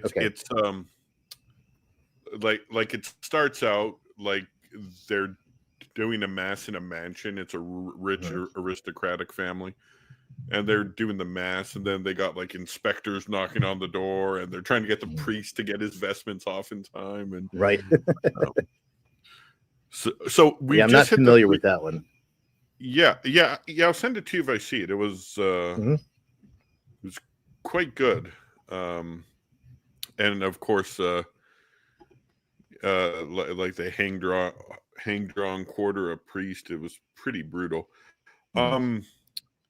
So we just hit 3 hours. Do you have any final words for a potential next show? Or do you want to? Yeah. All right, take it away. Well, I mean, essentially, because what happens here, of course, is that once you have Elizabeth's accession, you have a minority Protestant clique largely gathered around London in terror of the Catholic North. What do we do about them? So you have immediately actions to seize all the means of communication, instruction, law, and put it at the service of Protestantism and make it in. So again, what's one of the lessons that I mentioned, even Duffy draws this correctly, I think, persecution works. That wasn't lost on William Cecil and Elizabeth and or Whitgift, her Archbishop of Canterbury. That wasn't lost on them. So now let's turn that around. Persecution, but not just to grab this one person here, this one person here. There's a lot more of them than us. Whereas it was the opposite in Marian. We need to crush all resistance to Protestantism financially, legally, morally, and patriotically. And that's essentially what the job is. So looking at Elizabeth's reign, you got to look at it economically, socially, and then look at it religiously in terms of within, and what exactly is it that they're imposing, and how does it end up looking at the street level. The martyrs, what's happening in the church at the same time, because again, the church isn't even really aware of a lot of what's going on. Pius IV is worried about Trent and getting the final session of the series of Trent. He's laboring with everything he's got, the best people in the field, from Charles Borromeo to St. Peter Canisius, to Giovanni Morone, to the aforementioned in that business with Carafa, and working their level-headed best to get Trent. You've got the Turks are invading, and so you have Suleiman the Magnificent, and then Murad III. They're invading to first at Malta. They already went to Rhodes. They won at Rhodes. Yeah, I think Malta was 1565, right? But he failed. So going to 1565. Oh yeah, absolutely, they failed at Malta. I mean, the historic resistance to the Knights of Malta. There's an episode too. What's that? There's a primary account of written by one of the knights. Yeah, there's a lot of great sources. There's even primary accounts on the Turkish side too about that. Then there's Lepanto, which as much as, and it's interesting with Lepanto, because modern historians really love to go out of their way to try to minimize the effect of Lepanto. Oh yeah, that was nothing. The Turks had another fleet in the ocean, right? And the next, a couple years later, no, on the ground, the Turks felt that loss very keenly. It did completely subvert all their plans. It made an invasion of Europe via the sea route, frankly, impossible. Didn't mean piracy stopped. It didn't mean the Turks were all of a sudden done. It didn't stop their invasion. They just switched to the land route. It put them in a bad way, and they decided the sea is a harsh mistress. We can't trust to invading Europe, and so they switched. The Golden Apple's not Rome; it's Vienna again, and that became kind of the goal, getting ready for another launch into Western Europe through the land route. If Lepanto had gone the other way, wouldn't have needed to. You would have easily been able to take Italy. Whether they could have beaten the Spanish or not is another question, but they certainly would have been at the doors of Spain. That's why the Spanish funded that so heavily. Venice would have been done, and they knew it. That's why, even as much as they try to keep up their lucrative trade contracts with the Turks and their anti-papal stance, they fell right into line. What percentage of ships at Lepanto of the Holy League were Spanish? At least 2/3. Because I know there were Venetians and Genoese. Yeah. The Venetians, the Genoese would have had a good contingent, but the Venetians, they had some galleys, but ultimately they had 6 gun galleys, which people tried to make a big deal about them. They did do some damage, but they ended up getting blown off course. They ended up not becoming relevant until the last action of that battle. So largely it's the Spanish and the papal ships. Upon one of the Spanish ships, by the way, Miguel Cervantes was fighting, who eventually goes on to write Don Quixote. Yeah, and he had a crossbow. He was sniping Turks, Mm-hmm. right?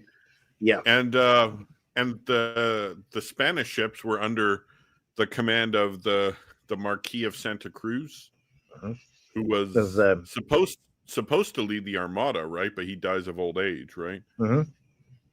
And then if he led the Armada, would have been an entirely different story, I think, because the commander that they did have was very inexperienced, and he's like, I'm going to follow the instructions from Philip II to the letter. I'm not going to deviate from anything. And of course, a commander has to be able to say, okay, here's the objective. You got to be able to do different things. So the English were able to corner him and break up the entire fleet with fire ships. But even that, like a good commander could have, he might have even been able to drag them back together, except for the fact that then the storms blew in and scattered them. So they didn't have much of a chance. Wow. That's at that point. Interesting. I'm curious. Have you studied a lot of American history as well? Really only through the Civil War. After that, it starts to get boring. Yeah, that's true. Only particular subjects like the Rockefellers and American eugenics and things like that. But otherwise, after about Civil War, I kind of just lose interest in American history, honestly. A thing I want to read was Jefferson Davis's whole history of that, which is available online for not that expensive. Mm-hmm. But yeah, no, that's one of the things I want to get on. But there's so much to study and so little time. I started a new job on Thursday. Mm-hmm. And I know you've got what, 8 endless or 9 kids? Things. Yeah, I've got endless things competing for my time, and I've got to be brutally efficient and get things in order, and it's so difficult. Oh, I've got a good question for you. What can we expect from Mediatrix Press in the next few months? Hopefully something sooner than that. I've got a book from Cardinal Newman, St. John Henry Newman, called a reprint, obviously, of the Church of the Fathers, which are his essays from when he's Catholic on the Church Fathers from the early, from the Greek Fathers, just after, it's like a sequel to his book on St. Athanasius, which he wrote as an Anglican. And that precedes up until like St. Benedict, really. And I don't know that a lot of people have seen that volume except for Newman scholars, and so I want to get that out there. I've got another book on Philip Neri, which is a compilation of Newman and Father Faber's writings about Philip Neri and possibly Cardinal Wiseman. I'm still working out getting that thing organized correctly and edited. Then I've got the completion of Bellarmine on the Church Triumphant. I'm just trying to get the editing done on that right now. So I already published several years ago the first book of that, which is on canonization. The other books of that are on, relics, images, and what he subtitles those things that mirror the heavenly Jerusalem. In other words, it's so well the construction of churches, ceremonies, candles, the adornment of churches, all these things that the early Protestants are finding fault and attacking, and really great stuff. And as always, when you get to ceremonies, it's funny. He'll give something on a ceremonial thing of like why the church can have these types of things in it. And he'll say, now here's the objection, Calvin says, Martin Chemnitz says, and you read it and like, that's exactly what some idiot liturgist said in the 60s. Same thing in Bellarmine's book on the Mass. Like I saw it in private Mass, like word for word, practically, this argument from Calvin against private Mass is what some priests told me in college, why priests shouldn't say Mass when there's no people there. And I was just like, I almost fell out of my chair when I read that Calvin's making this argument. Like, you got to be kidding me. Or when I can't remember what book it is. It's but it's one of the ones you published where he's arguing against vernacular Mass. Why he's arguing for Latin, and I'm like, right. He's arguing to. It felt so awkward read that. I'm like, go Bellarmine, but the church caved on that. Right. In one of Pope Gregory VII's letters, again going back to the investiture controversy, I read that he was arguing with the King of Hungary, who was giving the exact same arguments in the 11th century, and he's like, no, has to be in Latin, and. So, it was interesting. I mean, of course, Bellarmine doesn't argue that by necessity the liturgy has to be in Latin in order to be, valid, but just rather it offers so many advantages, and the church has done it for so long that it's something that, whereas the Greek churches should maintain Greek for their churches, and Syriac, Syriac in the East, and he doesn't seem to be familiar with Slavonic. I don't think he was too familiar with that, so he didn't mention it, but certainly, I'm not necessarily wed to Latin in such a way where if you had like the traditional Latin Mass and you had it in a very reverent, properly accurate, well translated, but easily singable English, so it's just the right idiom that's proper for worship, I wouldn't actually object to that. Now, I'm not saying we should do that. Frankly, I don't trust them to do it right at this stage in the history of the church. But if that's what you came out with and it was that, I wouldn't have any problem going to it, versus I would not go to the Novus Ordo in Latin. But I would go to that. But that's a conversation for another day, unless you got another 3 hours. What is your view on communion in both kinds, in this hypothetical English Tridentan Mass? What's your view?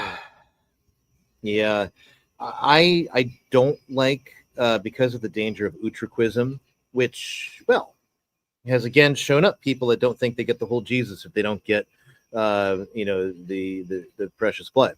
Well, surprise.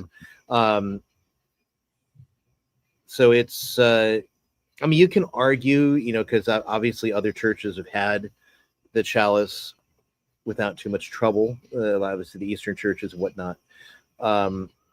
The removal of the chalice, I think that there were specific reasons why the church embarked on that. And I don't know the whole history of that, unfortunately. You'd have to get someone who's more scholarly on that question, why. But then you had the controversies of utriquism with the Hussites, and so much of which then became a major plank in the Protestants' arguments and everything. And I don't know. I don't think that was something the church needed, honestly. But now it's there. So what do you do with it? And I don't know. I guess it would have to come, see how things Well, go. I would prefer seeing, just again, communion under one kind. It's been just fine in the church, and I wouldn't want to in see it the change it. in the Patriarchate of Jerusalem under Cardinal Pizzaballa, I saw what he does. He does what's called intinction. The person in front of him, Yeah. like he's got a deacon on the side holding the chalice. He just gives it a little dip, puts it on the tongue, works like a charm. And given how the Eastern Church it does a full intinction, where all of the the precious body is in the chalice itself, and they spoon Catholic, it to you. Yeah, and so that in my opinion, that that's the best form for communion under both kinds, and so it's something that mirrors that. And I've seen interesting things, although I think somebody put the kibosh on it a few years ago, if I remember right. But there was something that they were doing where they would have like a smaller little, like a specially designed ciborium that had a chalice on it with the precious blood. So then they could put it straight from there to the communicant's mouth. And so the advantage of that is that you completely eliminate communion in the hand. So it's no longer a question at that point. So there are benefits. I'm just kind of one of those like, well, communion of one kind is good for at least 900 years. Is there really an advantage to the church by reintroducing the chalice? I don't see it.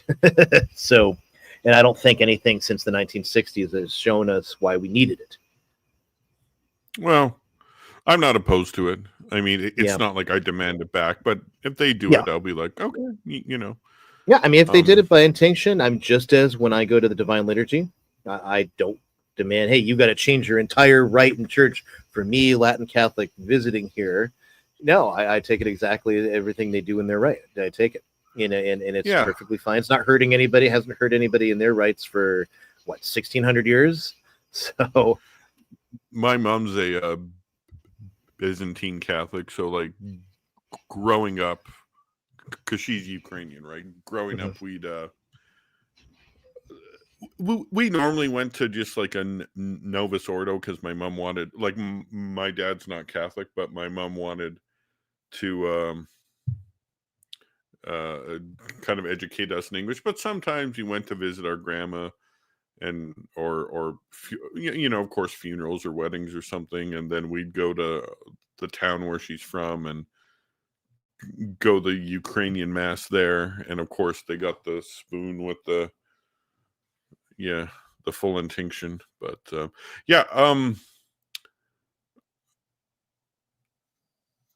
okay, yeah, but again, that's a 3-hour discussion. Shall I end the stream here?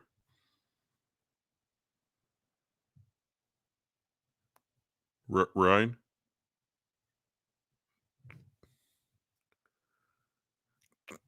Can you hear me? I can't hear you. I muted it. Sorry about that. I started going off, forgetting that I had muted it. Unless you got another question from someone in some place somewhere that you want, or some other burning question you want tackled on Edward or Mary. Yeah, well, I don't think we got one, so I guess we'll just end the show.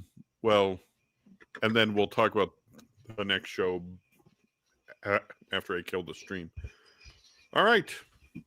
Well, thanks for joining us, Ryan. And if there is more Cardinal Bellarmine books coming out, know that I'm gonna be ordering them. I love those books. I think I've read every single one that you've translated. I don't think I've read the one on baptism and confirmation. I see it over there on my bookshelf. That's the only one I haven't read.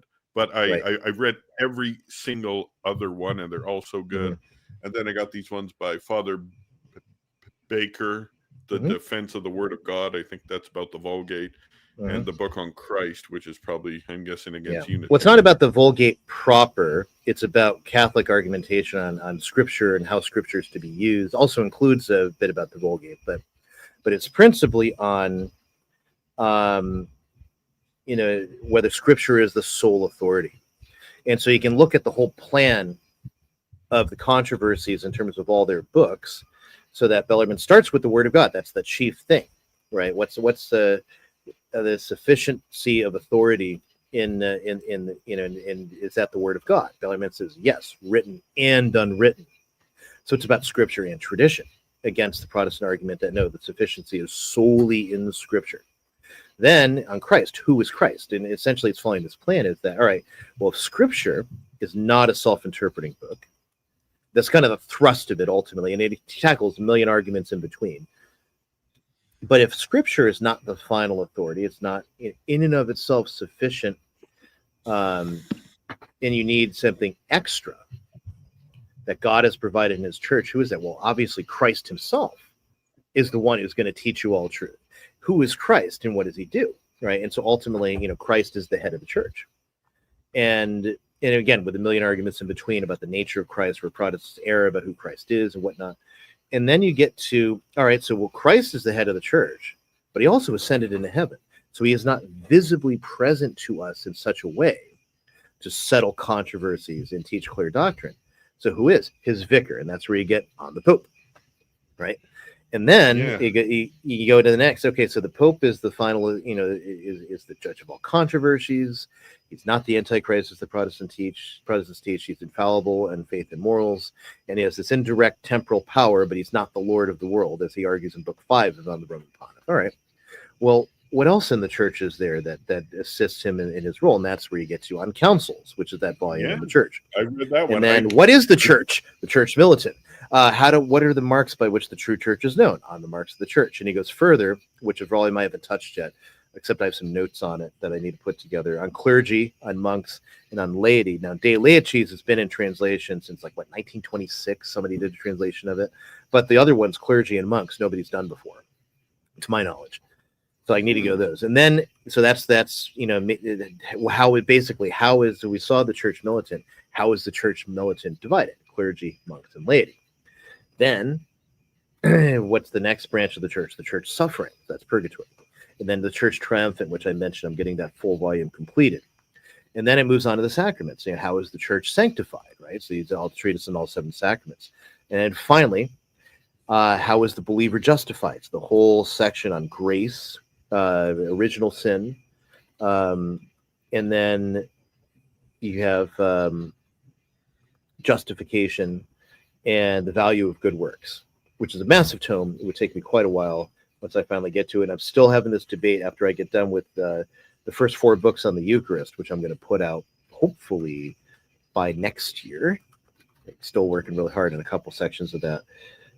What do we get? Do I want to continue with the sacraments? I should. Or should I switch to the volume on justification? And of course, I can't do De Justificatione because that relies very heavily on its distinctions in De Gratia, right? And the loss of grace of the first man, which is original sin, the state of grace of man prior to the fall, right? That's the first part of that, original sin. And then how grace works itself, because those lay up the major distinctions for his teaching on justification. And so I can't get to that without the others. Wow. I'm just blown away by St. Robert Bellarmine. And his stuff is so well researched that the vast majority of it still stands firm to this day. Yeah, modern theologians like to kind of pillory and say, oh yeah, that's not relevant today. Oh, it absolutely is. It's based on fathers and scripture and tradition. It is. I mean, there's a handful of arguments that might be considered superseded. There's a handful of texts of fathers that have been, the consensus is this one didn't write it. He was absolutely convinced that Dionysius the Areopagite, who is the disciple of St. Paul, really did write the ecclesiastical hierarchy. So am I. But he was aware of the debates at that time. And he said, but even if he didn't write it, it's still an early witness to what the church believed. And it's been cited by other fathers. Well, I think the Archbishop of Paris, the one that got killed by the Commune, he wrote a defense of Saint Dionysius being the author. And I like to hold to it just because it's going to irritate some modernists somewhere. For no other reason than that. It's good enough.